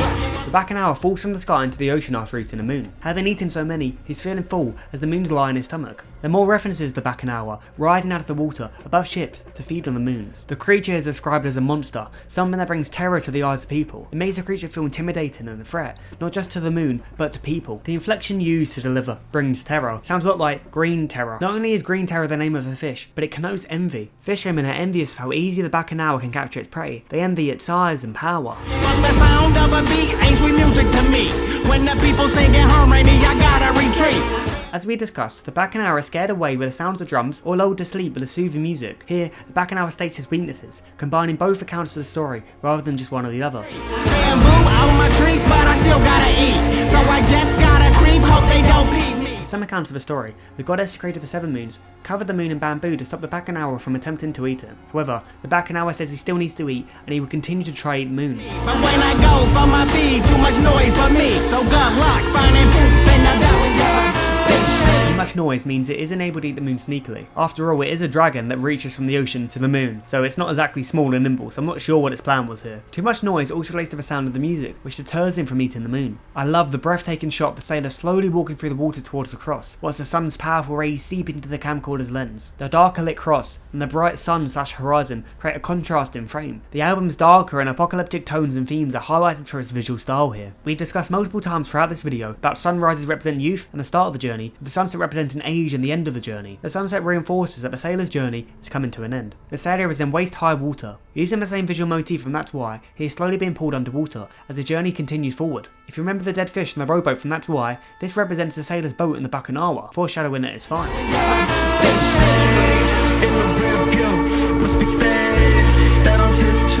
Snake refers to the Bakunawa. The Bakunawa is chasing after the sailor. The Bakunawa is a visual representation of the sailor's depression. He believes the reason his count of the Bakunawa is due to fate, an obstacle put in his path to reach the horizon. This can also relate to the previous track, Thunder, where the sailor encourages a deity or godlike being to challenge him. It seems like he's been taken up in his offer, and the Bakunawa chasing after him.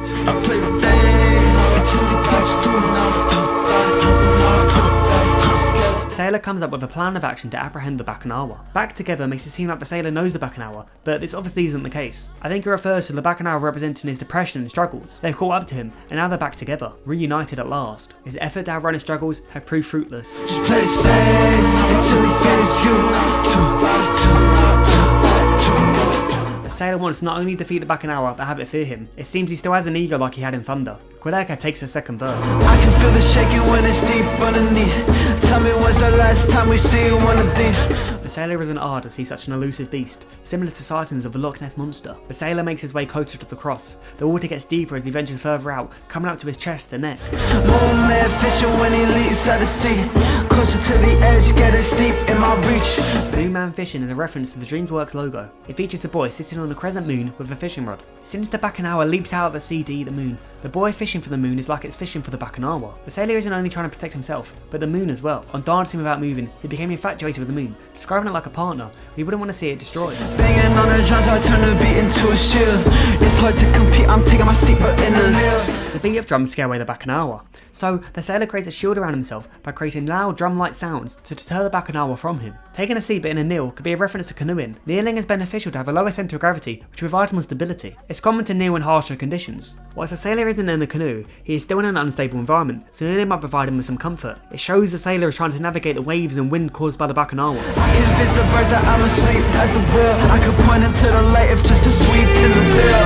The sailor pretends to fall asleep at the wheel, which invites birds to perch in his boat without him startling them. The birds start singing, which nullify the Bacchanal. Out of the premises, if you like, turn on that television of mine, I should have broadcast the whole time, every angle another gold mine. We hear some of Quedeca's cleanest flows throughout this verse. The night diamond shot is one of the best shots in the whole film. It comes at the perfect time and is so beautiful. The colours, composition and lens flares are just incredible. The sailor claims he should have recorded the Bacchanal with a Prophet due to how rare and elusive the sightings of the beast are, similar to the Loch Ness Monster we've mentioned before. This could be a sign of a sailor's greed, much like he's greedy to find his grand purpose. They would go as far as abandoning his life for it. Around here, nobody accepting Apple Pay.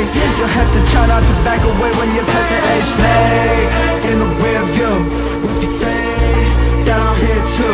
The Apple Pay line refers to the story of Adam and Eve, which features a snake. The sailor wants to pay for the apple, to give back for his sins, so he's no longer in the grasp of the snake. However, the fact that no one is accepting Apple Pay can mean the snake, or God, isn't willing to accept his offer, likely due to how he is still being greedy right now. The verse transitions seamlessly into the refrain, with the refrain finishing the last line of the verse. The chorus begins with production elements dropping out, with a piano melody being the main highlight. Sun comes down, it's falling right. It's the end of the world if you call it right. This time around the chorus is extended. It's the end.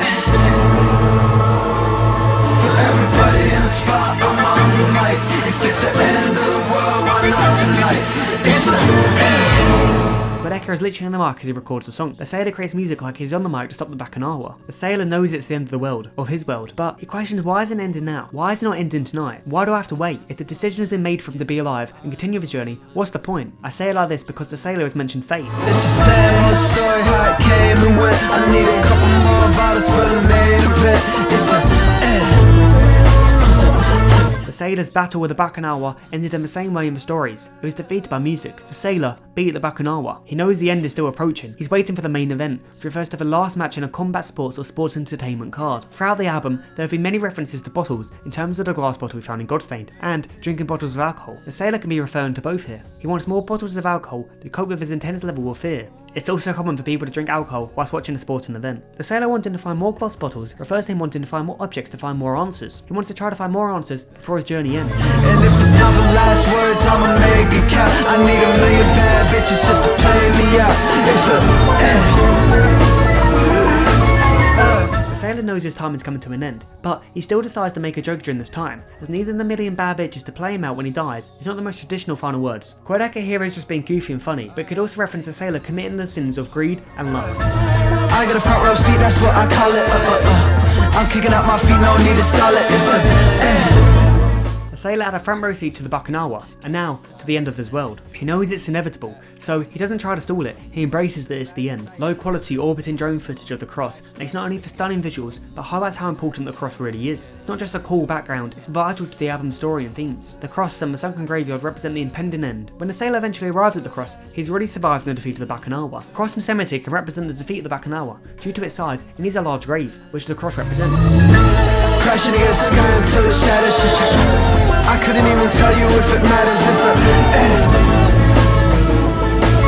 Even after defeating the great Bacchanal, the sailor feels indifferent, as he sees no real purpose in life altogether. He doesn't know if it mattered or not, because nothing's changed. With open arms, I welcome you. And I run to the finish line. When my shit's exposed, caught in the ribbon. The grand opening of the end. Harry Wilkinson provides more vocals. He welcomes the sailors to the end of his journey and the end of his world. In this interlude, he's speaking from the perspective of the horizon and death. Once Harry says finish line, the shot becomes heavily underexposed. Only the light reflecting onto the water is visible. This is one of the best shots and moments throughout the whole visual album. It also represents death. A ribbon can be used for the grand opening of an important place. It's a common film trope where a mayor or someone of significance would cut a ribbon with large shears to mark the opening of a new location. The spoken words signify death and the end. Yet, words used to describe a beginning are used, such as welcome and opening. This juxtaposition makes the message harrowing. Cutting the ribbon is a reference to the fates from Greek mythology. To signify someone's death, one of the three fates would cut a thread created at the start of their life. The shot of the sun we've seen is now darker, the sun shines harsher, and this apocalypse grows.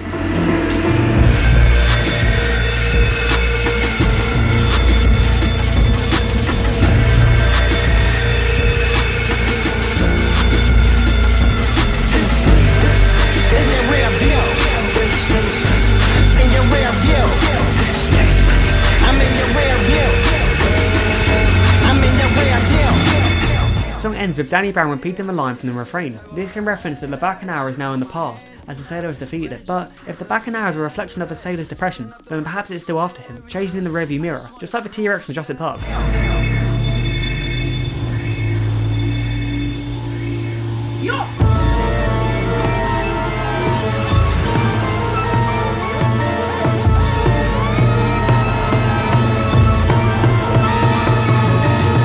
In the closing instrumental, a childlike drum is heard repeatedly. This references the sailor making music to deter the Bacchanal and has a reference to the original stories. The song ends with the same sound from the outro of Godstained, but this time it's reversed. Quedecker explained in his second livestream, breaking down the production behind Vanisher, the link in the two songs makes sense, since they're both examples of a sailor interacting with something other than him, the bottle and the Bacchanal. Both of these songs change the direction of the sailor's journey. The camcorder in the shot unusually interprets the light, causing distortion and pixelization. Not only do we get an eerie shot of the cross, but we also see a snake, referencing the Bacchanal.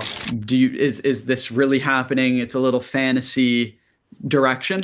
He encounters this metaphysical and mythical ancient Filipino sea dragon called the Bakunawa, which has very, you could perceive it as true or as like a hallucination. Interpreting the Bacchanal figuratively could be the sailor having hallucinations and becoming more and more unstable, consumed by the fear of exploring natural causes. If the Great Bacchanal is not present, it's more so a way to represent the depression and sins catching up to the sailor. The sailor has been separated from his boat, but now he washes ashore with just a torn sail. The final shot in the Great Bacchanal shows a sailor with water up to his head. This not only represented how the sailor's journey is coming to an end, but also the fact that he was separated from his boat. It's not exactly clear when this happened, but it's likely during the storm in Thunder or the battle with the Great Bacchanal. I think the second option is more likely, as he was described as still being on his boat whilst fighting the Bacchanal, since he fell asleep at the wheel. But at the end of the song, he had to abandon ship. The sailor walks from the ocean to the shore, reinforcing the idea that he's washed ashore. Foregone is the past participle of forego, which means to abstain or do without, whilst foregone, with two E's, refers to something that has happened or is certain to happen. I say this as both versions of the word are used throughout this song. Foregone is one of the more conceptually loose songs in the album. The lyrics are very vague and can fit in with many different themes explored on the album. Some say Foregone is about the sailor's ex-partner, whom he had broken up with before coming out to sea. He came out to sea to deal with the grief, but I interpret it another way. Quedecker stated that he wrote the song as a positive song about his partner in real life, but explains that in the context of the album and the sequencing, it becomes a sadder song. The song is split into 3 different acts. There's a life underneath. Do you like what you've seen? Do you like what you've seen? The first act opens with the idea of liking what's underneath. This comes after dreaming about sinking and drowning in the ocean. He felt the calling of death. The sailor is contemplating if he likes it underneath. The idea of drowning in I Dream About Sinking seemed peaceful. He wonders if that's where he wants to go, under the waves. However, I think this is the sailor speaking to his inner child. He's had a childlike wonder to explore what is at the horizon and under the waves. In Waging War, the sailor recounts that when he gets high, he sees the ocean part, similar to the story of Moses. This forms a tunnel-like hallway. At the end of it, he sees himself, his true self, who has been waiting for him for a very long time. The sailor wants to find his purpose, and he thinks it resides under the ocean, which he must part to find his forever self, his identity, and his purpose. It's his imagination and childlike wonder that has pushed him out to sea, hoping that there's something more to life, something bigger than ordinary. The first 2 lines can also be a reference to the sailor's state of mind. The last few tracks in the album show the sailor crippled by fear, having a god complex, and drinking more alcohol. He is unstable, but underneath all that haze, he is still there.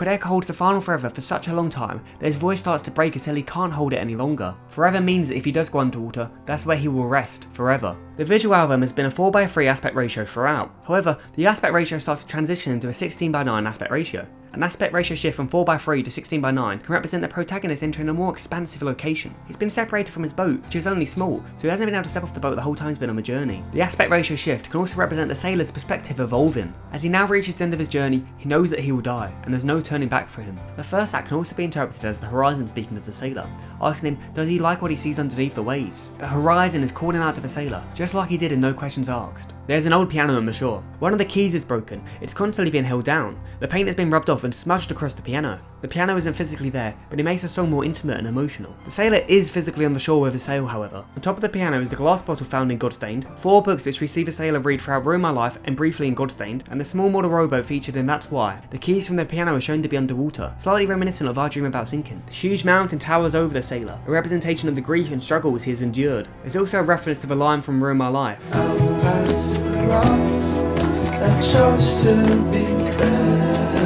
It's a sign to the sailor that there's still hope. He could choose to be better, just like the rocks. The sailor sits and plays the piano as the second act starts.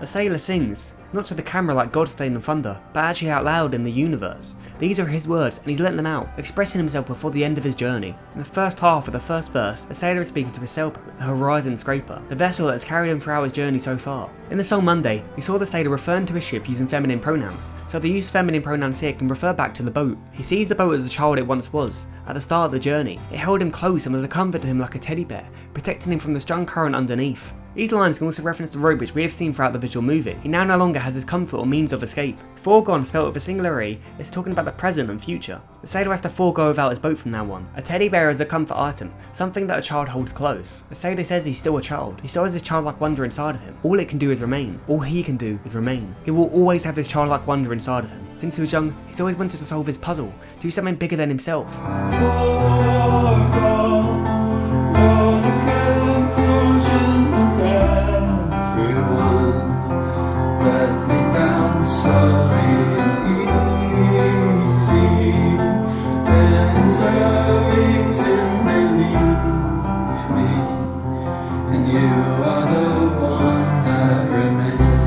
In the second verse of the song, the sailor speaks of his depression and the horizon. His depression has been the conclusion to every single relationship he has had. It made him too unhappy and mentally unstable enough to hold and manage relationships. And now, it's caught up with him again. They all leave the sailor because they struggle to deal with the sailor's depression. He's not mentally well enough for them to be able to stay. Everyone leaves him, yet the depression always remains. The sailor is also speaking to the horizon. The sailor will lose his life in his desperate pursuit of the horizon and purpose. He wants to move on slowly and easy. Even if everyone leaves the sailor, the horizon has always been there for him. His ambitions, goals, desire, wonder and imagination haven't faded. It remains with him.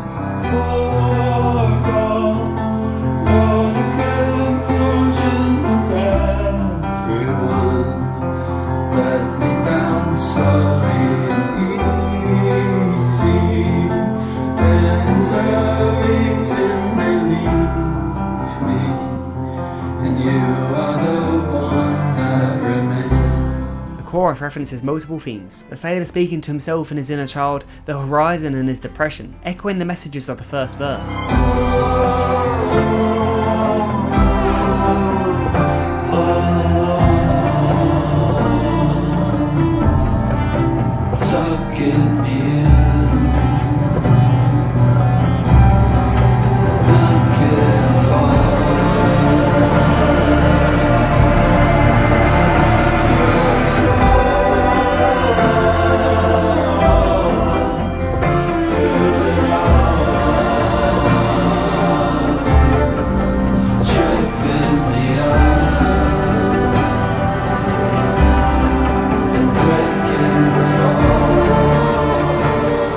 bridge references the horizon. The sailor knows that the horizon is pulling him along. It tucks him in with a blanket for him to be comfortable, but in reality, the blanket is made out of fog, something that holds no weight.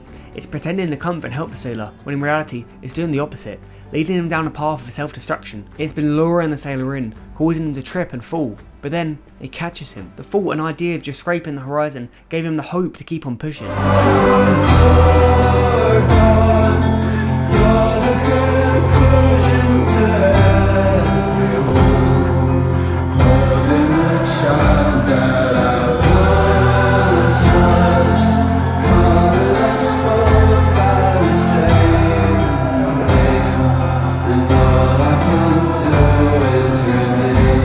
The second verse is also about the horizon. It lures the sailor in by speaking to his childlike wonder. His wonder made him come out to sea by himself, leaving him isolated from everyone. The horizon has caused his chance of speaking to anyone to be concluded. He can never return. He will never interact with anyone ever again. The horizon was also the conclusion to all the sailors that died out at sea, as explored in natural causes. He feels like all he can do is remain the same, that he will never be able to reach the horizon, but he also feels that there's no turning back. It's come so far that he has to see it through, otherwise his life, this voyage, his journey would all be for nothing. His childlike wonder and imagination will always remain the same. The chorus repeats once again, but this time with even more emotion and intensity. It's an emotional outburst.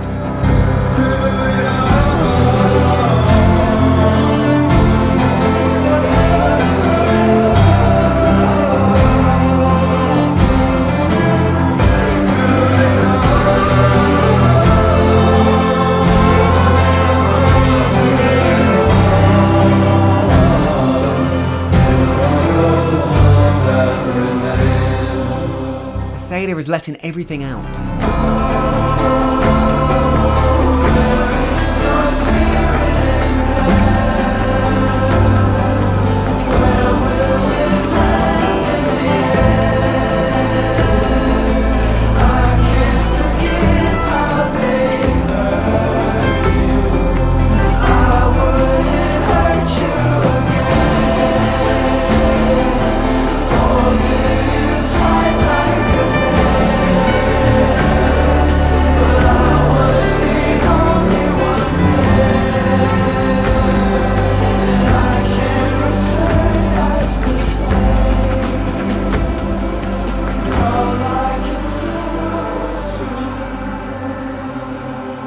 The outro of Act 2 sees the sailor speaking to himself and his inner child. He wonders what will happen at the end of his journey. He holds onto his childlike wonder and desperation to find a purpose that he's like a bear with sharp claws holding onto its prey. And he holds onto it so hard that he's hurting himself. His journey has been for him to find his purpose, but his approach to fate of self-destruction. He's been drinking and has had mental breakdowns. The longer he's held onto his inner child's wonder, the more pain he's inflicted on himself. The sailor wonders where his spirit will go when it's all over. Will it join the other sailor spirits in the current? The sailor holds his head in his hands. He's defeated, knowing there's no turning back. The sailor says,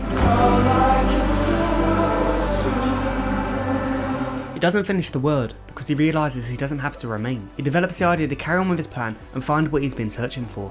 He decides to try and carry out the vision he had in waging war, to split the sea in two and to try and find his better self. He doesn't need to chase the horizon, as it's an impossible task. The horizon always moves further away the closer you get to it, but if you stay still, you'll never be able to reach it either. It's impossible. Trying to reach the horizon is a Sisyphean task, a reference to Quedeca's 2021 album From Me to You. The album's main concept explored the idea of Sisyphus, a man in Greek mythology who is forced to push a boulder up a hill. Every time he gets near the top, he rolls back down, and he has to start again, an endless cycle of an impossible task, just like chasing the horizon. Quedeca has said that Vanish is the album he wanted to make when making From Me to You, but he just wasn't good enough yet. Act 3 starts with a one-line verse.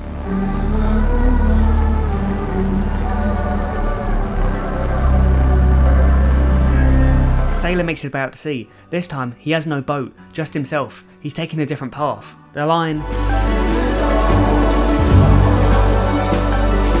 is repeated. This represents both the horizon and wonder/desire that has been there throughout his whole journey. This parallels No Questions Asked, where the line, I'll be there when no one is repeated. It ties up the album well, makes you reflect on the whole journey so far. The waves crash against the sailor, similar to No Questions Asked. The waves represented the horizon calling out to the sailor. The waves hit the sailor, symbolising he has come closer since the start of the album, where he was on a cliff and the waves were far away. He still hasn't reached the horizon, but he's going to split the sea in two and scrape the horizon. The production builds as the sailor makes about to sea. The tension is rising and rising. The production hits like the continuous crashing waves.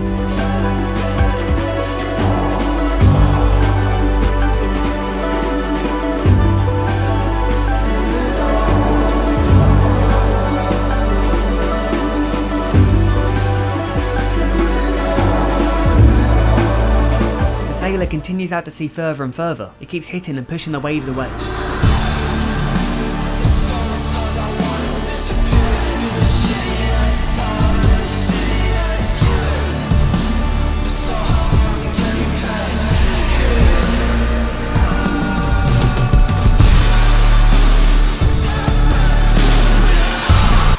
In one shot, you can see the sailor clench his fist before facing another wave. To me, this represents the sailor's rejecting the horizon's calling. He knows its true nature. Instead, he's going to go into the sea because of himself and his vision. This sequence is the emotional climax in the album. Everything the sailor has gone through is coming out in this moment. The song ends with camcorder shots of the piano on the beach with various objects on top of it. This represents his departure to everything that has carried him through his journey so far. It's a farewell to the journey and to his life. These shots are the showcase of the sacrifice and acknowledgement of the journey he has been through. It symbolises him leaving his life behind to try and achieve his goal by coming out to sea, isolating himself from everyone. When Quedeca was young, he played the piano. It was the launch of his musical artistry. The piano represents Quedeca's childhood, since he played it at such a young age. It was the start of his journey in music. Him walking out to sea represents that he's moving forward, to do something better, something bigger, to pursue his music career. It's a beautiful moment that showcases how far Quedeca has come.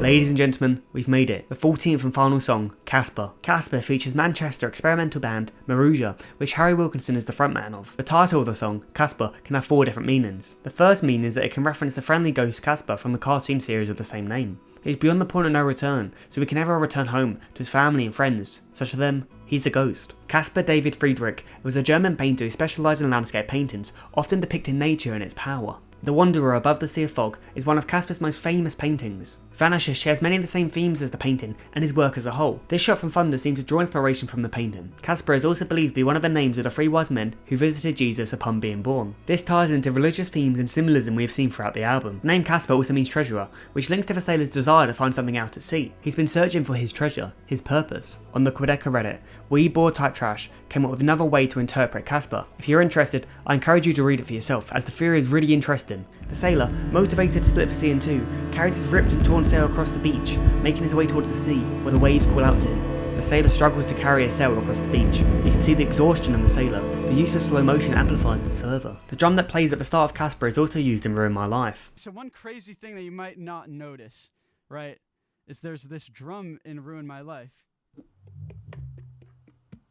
Now, I don't know if that sounds familiar to you, but that is how Casper, the last song, that's the drum of the last song. And right, that's the drum from the beginning of Casper.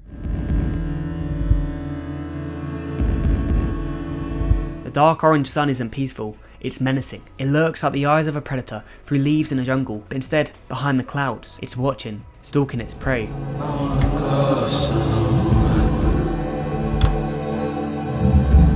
Why can't we just go somewhere? Can we go somewhere that don't move away from me? There's a vulnerable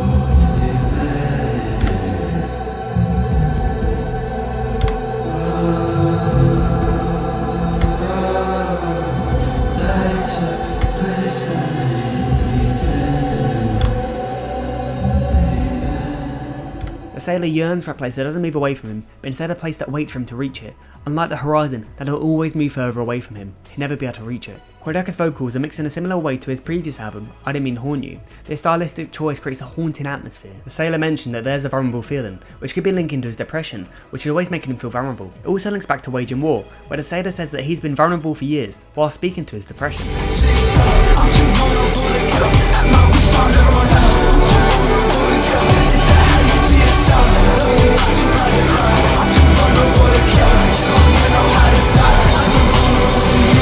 The depression is never leaving, it will always stay with him, the opposite of the horizon, which will always move away from him. These are Quedeca's last vocals on the album. Ironically, his last words are leaving, as his voice leaves the album for the last time. The shot of the sailor on the right holding his torn sail is symbolic. The right side of the frame is the darkest part of the frame, representing his lost hope and his depression. He's walking towards the light on the left side of the frame, representing his resilience and determination to find the light he desperately craves in his life. It also represents his journey of trying to find something better. Harry Wilkinson delivers spoken word throughout Caspar. His exact character is unclear, but is an omnipotent figure. In The Great Bakunawa, Harry spoke through the lens of death and the horizon, but here he refers to the horizon in third person. Harry is likely a representation of many themes in the album: the horizon, God, death, and more. He's like a narrator that recounts the sailor's story, sometimes speaking from the perspective of the sailor, or sometimes just speaking about the sailor. The answers I found, overexposed. The answers the sailor found were overexposed. He'd been chasing them for too long that he discovered the answers he didn't want to find. He came to the realization that he will never reach the horizon, and that he can't turn back, and there's a high chance that he will die at sea. You were born with a lot to correct. You were born with a puzzle to solve. The sailor being born with a lot to correct and a puzzle to solve is a reference to the similar lyric in At a Time Like This. I was born in the wrong, with a puzzle to solve, with the colors to solve. It means the sailor wasn't born a winner. He had issues to overcome. He had to fight his way through life. The pieces didn't magically fit. He had to find the answers and make them fit himself. This speaks a lot to me.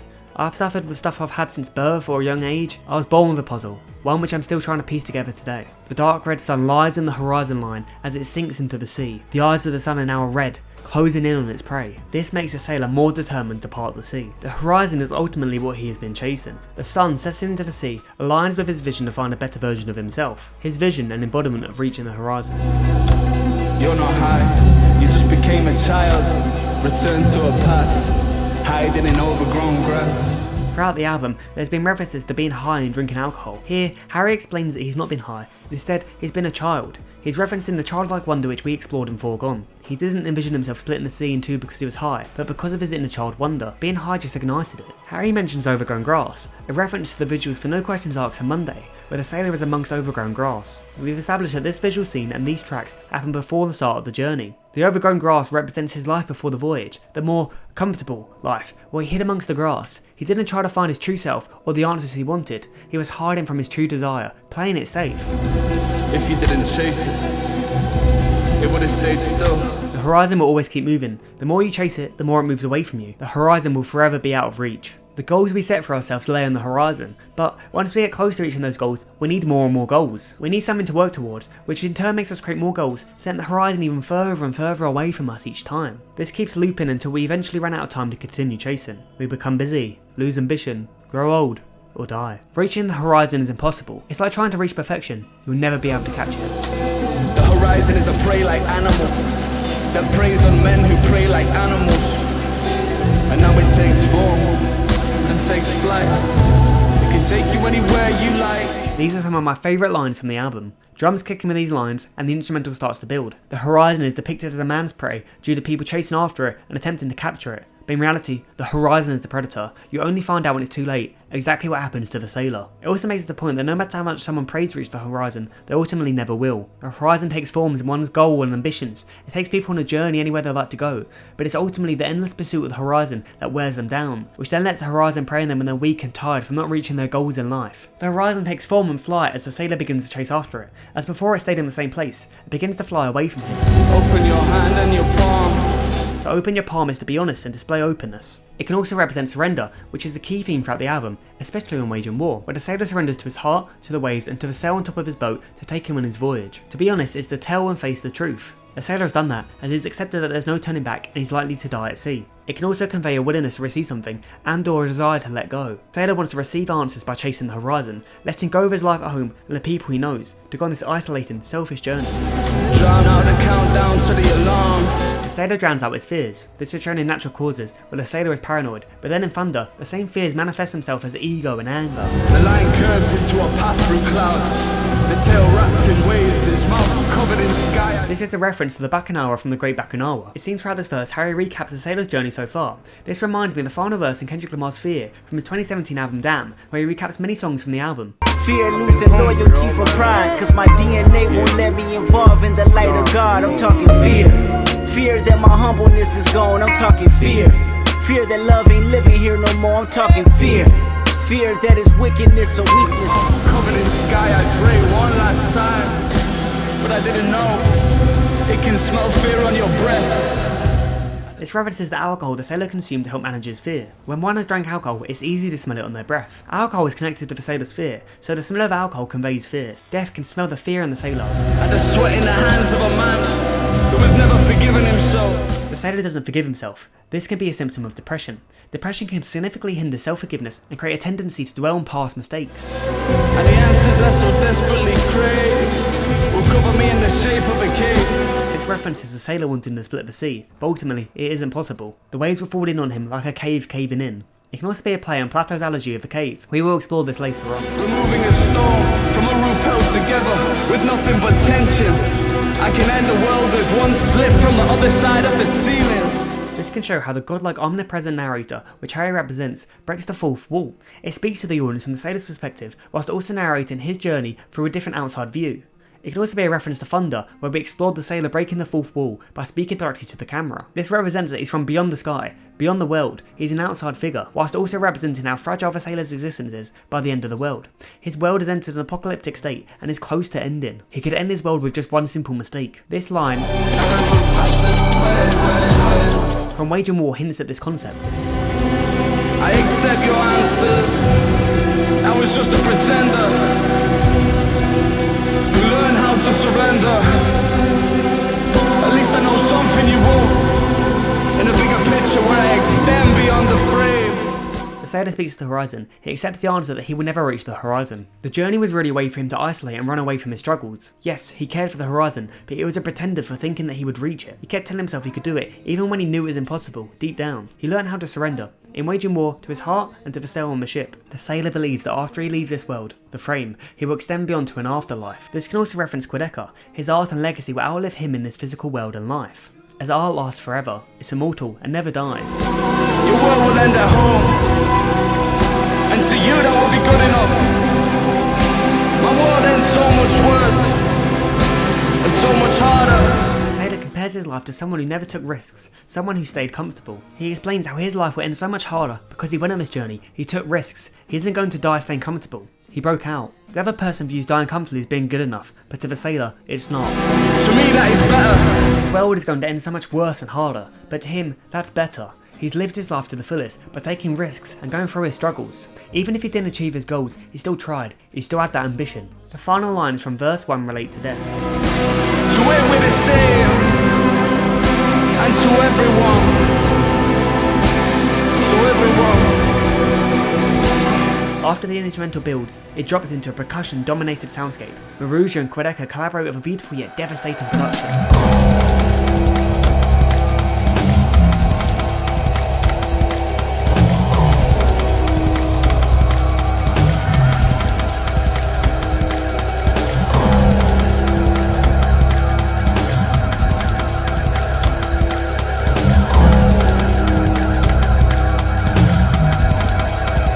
Someone who lived a comfortable life and someone who lived a life of ambition are the same to death. Everyone will meet their demise. Death doesn't discriminate, for death is unfairly fair. The sun sinks into the ocean. The visuals then cut to a shot where the sun hasn't set. It lies on the horizon line. This shot is made up of two shots composited together. The shot of the horizon in the background and the shot of the sailor on the ocean are combined together. This represents that even though the sun is set and the horizon is no longer ahead of him, the sailor still thinks it is. He tells himself it's there and it's possible, even if the reality is the opposite. His ambition creates delusion. The two shots being composited together creates this incredible effect where the waves move side to side but the horizon stays still. This represents how unstable the sailor has become. It also shows how ruthless the ocean is. It adds to the apocalyptic themes. The shot, which is choppy with low frames per second, is disorientating. This shot is from the eyes of a sailor, disorientated as he makes his way out to sea. He could be disorientated because his mental state is unstable, or because he got drunk and high to part the sea. In Waging War, he saw the sea split when he was high. Yeah, it was revealed in the first verse of Caspar that he was never really drunk or high. It was just his wandering imagination from his inner child. The sailor doesn't know this, so maybe all the alcohol he's been drinking has been in an effort to part the sea. The vocal harmonies from No Questions Asked reprise. This helps wrap the album up, giving a further cohesive feel to the album.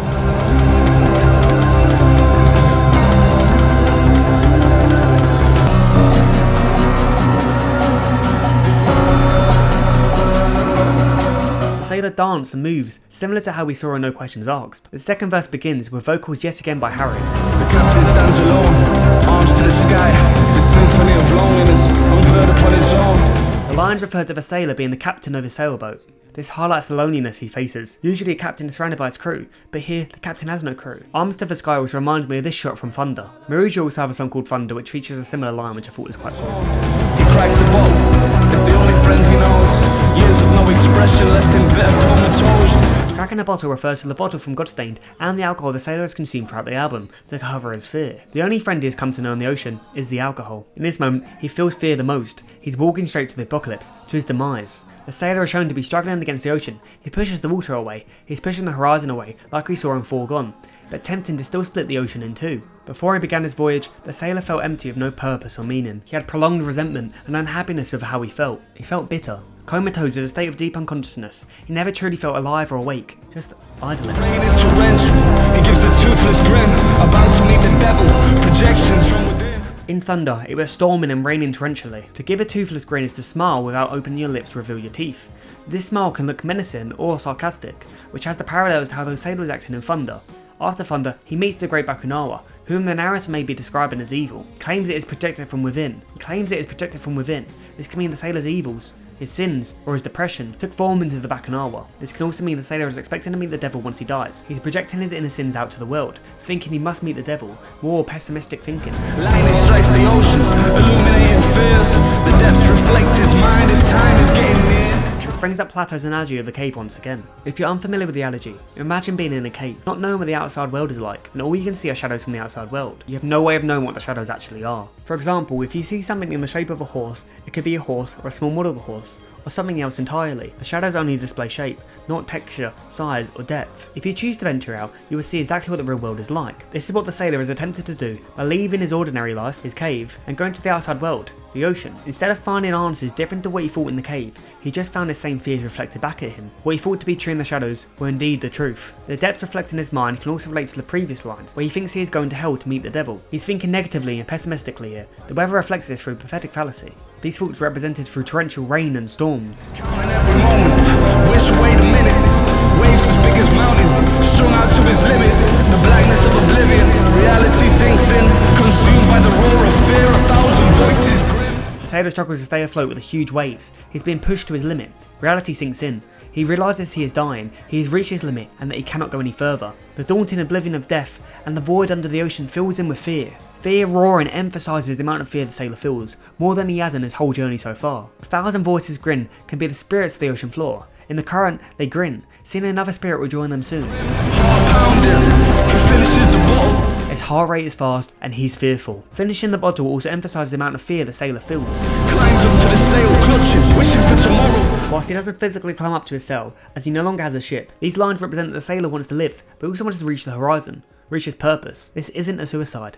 This is a man chasing his ambition, even in his last moments. All his crew were taken, lost to the ocean.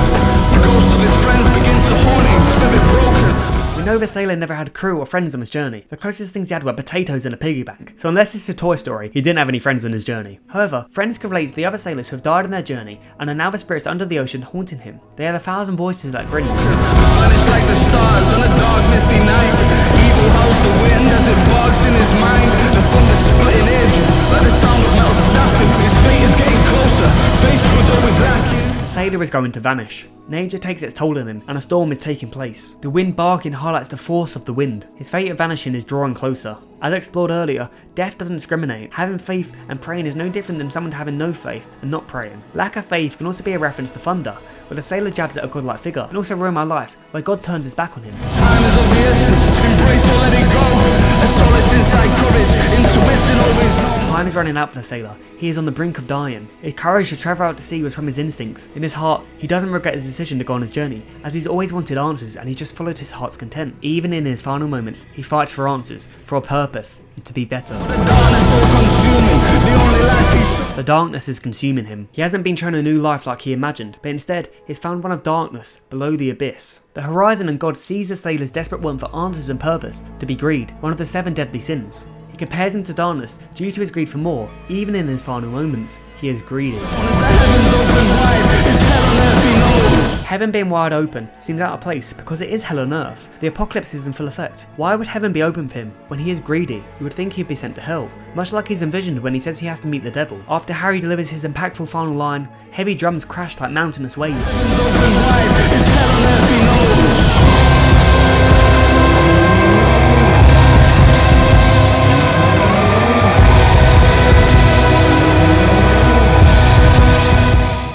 horizon and the sun rapidly change colours through different hues of orange and red. Noise and light leaks are also present. This creates one of the most memorable moments in the album, painted in an apocalyptic image. This is the end. The earth is shown to look like hell. It shows how the horizon is preying on the sailor, presenting itself in its true light, with raging colours and menacing noise. Despite this apocalyptic setting, the sailor keeps on fighting and keeps pushing as much as he can. This isn't the sailor trying to physically reach up to his boat, as he is alone in the ocean with only a sail. This symbolises the sailor trying to stay afloat and survive the waves. The sailor isn't giving up. He isn't letting himself slowly drift off like he was shown to in his dream. Instead, he fights and fights. The colour palette is an intense and dark orange, which directly opposes the colour palette of I Dream About Sinking, which is deep blues. Orange and blue are opposite colours on the colour wheel. Just like how the sailor fights for his life in Casper, but does the opposite in I Dream About Sinking, he floats elegantly to his death. One shows a man who never gives up, even in the face of death, whilst the other shows a man that does give up, and confines to death. Concept from the first verse of Dying Comfortably or Dying to Ambition is brought up. The blue is calm and represents tranquility, but the orange represents a war, an apocalypse. These quick cuts show that this is a situation of life or death. We get another disorientating shot, this time of the horizon. The world is burning down. The camcorder zooms in on the burning sun,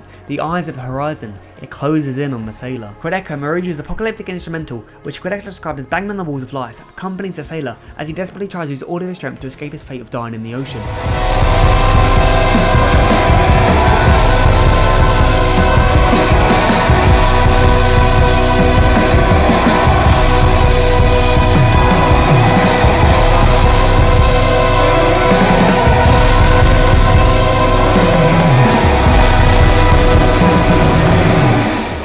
Show shots that mirror the shots from I Dream About Sinking, but this time it's in dark oranges instead of the blue. The visuals capture the struggle the sailor faces whilst trying to stay afloat. The camera pushes underwater, the water is up to the sailor's neck. The quick cuts show the panic and desperation in the sailor. The sailor uses all of his strength to pull himself up, but it's not enough. He falls into the ocean and under the waves. The sound of the production goes underwater as he submerges under the water. The sounding like this huge, I don't know, like banging on the walls of life. Then emerges above the surface of the water, gasping for air before falling back in again. The production also re-emerges, sounding clean again.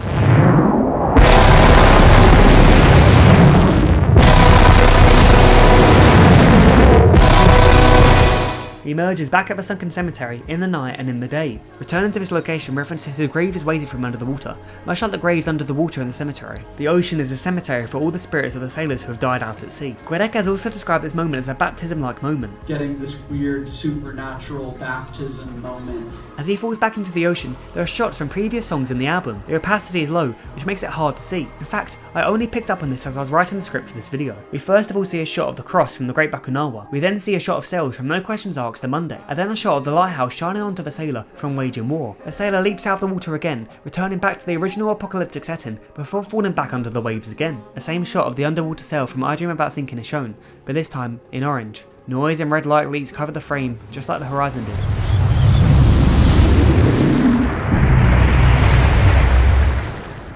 The sailor drowns. This wasn't a suicide. Yes, he knew he'd most likely die, but he did it in pursuit of something greater, a purpose, a great purpose. Even in his last moments he didn't give up. He protested against the dream he had. He went out on his own terms. He didn't change his death, but he changed his fate, from accepting death to fighting it. As the Vanisher and X8 Music logos appear at the end of the album movie, the production takes a strange turn.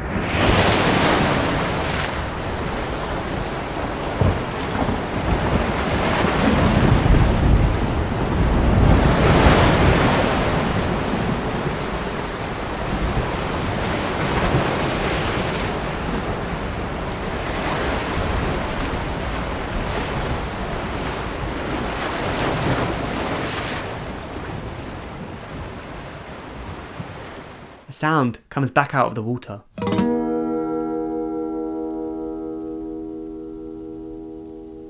The water drains from the production. The sound of gentle waves is heard as the thunder rolls away. We have washed up at shore. But the sailor drowned. He died. So why have we washed ashore? Well, here's the twist. We don't just wash ashore anywhere, we wash ashore here, at the very start. If you remember, No Questions Asked starts with the sounds of waves. If you play the end of Casper straight into No Questions Asked, you get a seamless transition.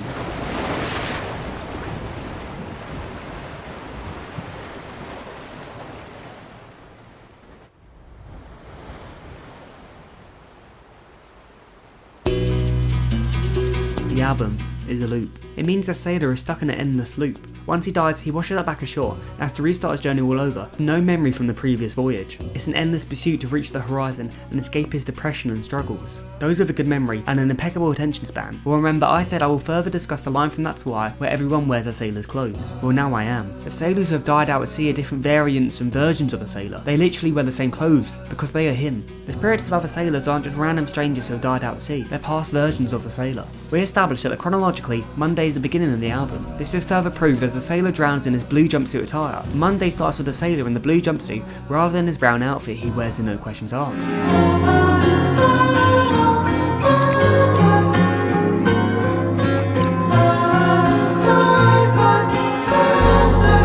Variants of the sailor die at different parts throughout the journey, some sooner than others. For all the sailors to die by Thursday implies they didn't reach the end like we saw in Casper. This means the variant of the sailor that we follow throughout the album was the very first to scrape the horizon. In the end, no matter how far each version of him gets, they will always die. That last line from Casper talking about heaven didn't make much sense, did it? That's because this infinite loop isn't hell. It's heaven for the sailor, even if it's meant to be a manifestation of hell. His ambition drives him towards the horizon. It's who he is, and what he truly wants to do forever. We were told that his instincts brought him out to sea. It's in his nature. It's what he will always choose to do. All his crew were taken, lost to the ocean. The ghosts of his friends begin to haunt him, spirit broken. If you interpret this line as different iterations of the sailor, then it makes much more sense. They all travelled on the same boat, so therefore they are a crew. They're all the same person, so they're connected. They are friends. Past sailor spirits are grinning, not because they want him to join them, but because they're watching him scrape the horizon, getting further than any of them ever did. This looping concept has been staring us in the face throughout the whole album. Here are some examples. The bottle in Godsing could have been planted by a past sailor variant. In At a Time Like This, the sailor wants to leave a message for that person from tomorrow, his future variant that picks up the bottle. References a sailor washing ashore not knowing who he is. He doesn't have any identity or sense of purpose. It's a straightforward reference to Lupin.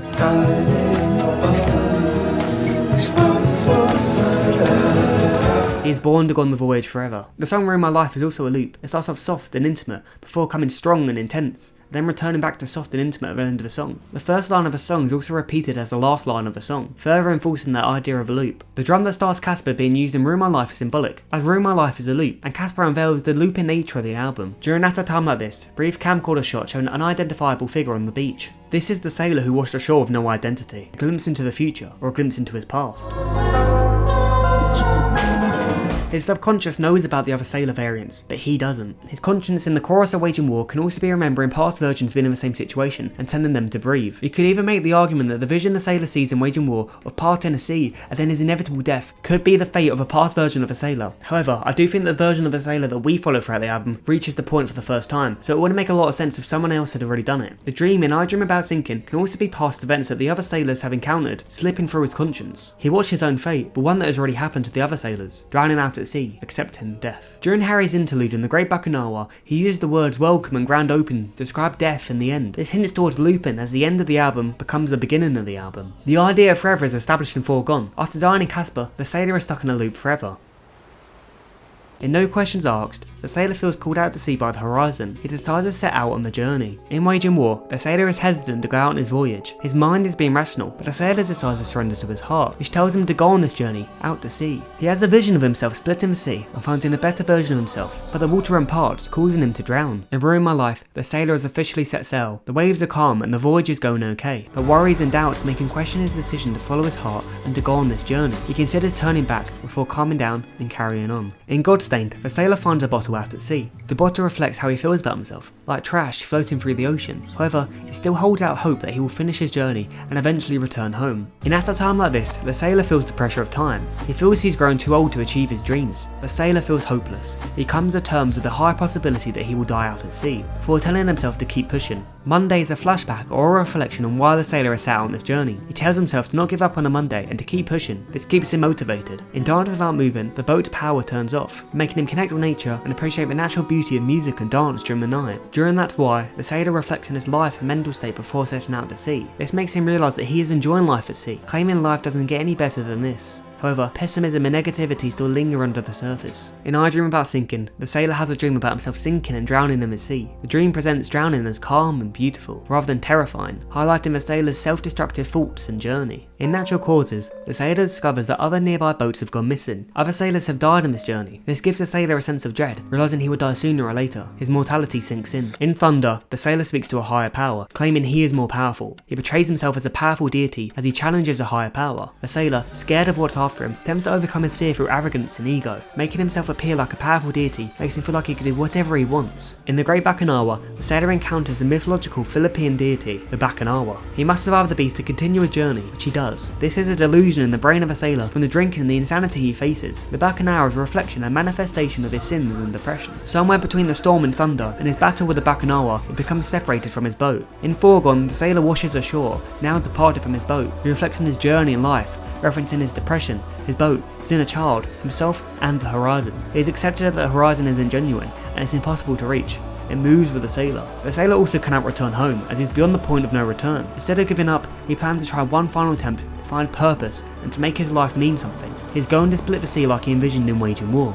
In Casper, the sailor attempts to split the sea to find his true self and purpose, but the sailor is consumed by the ocean and drowns. In a twist of events, the sailor washes ashore, born again. Revealing the album is a Looper reincarnation. The sailor is stuck in a loop chasing the horizon and his ambitions. It seems like a hell, but to him, it's heaven. It's an impossible task that will go on forever. The furthest he gets is just scraping the horizon. It also represents that when one dream dies, another dream is born. It's an endless loop we humans are stuck in. Vanisher Horizon Scraper is an album that explores many themes, such as identity, ambition, nature, depression, isolation, ego, greed, death, and many more. It's a story about a man who has become a sailor to chase after his inner child's wonder to explore, to find purpose, identity, answers, and to pursue his ambitions. This is all represented through the horizon, something that you can never reach. The album is about the infinite chase and need of something bigger than ourselves. The sailor not only chases after the horizon, but also runs away from his struggles. He isolates himself from everyone to attempt to escape. The voyage leads down a dark path, bringing him face to face with an apocalyptic world and mythological figures. The sailor drowns out at sea, despite his best efforts not to. He didn't truly reach the horizon, but he did manage to scrape it. The ending of the album reveals the album's looping sound and story. The story is revealed to be a never-ending loop with the protagonist going on a journey out at sea, dying at sea, and then washing ashore, going back on the journey. A never-ending loop. A voyage that's forever. Guarantee the anchor pulls you hard, the father that you are.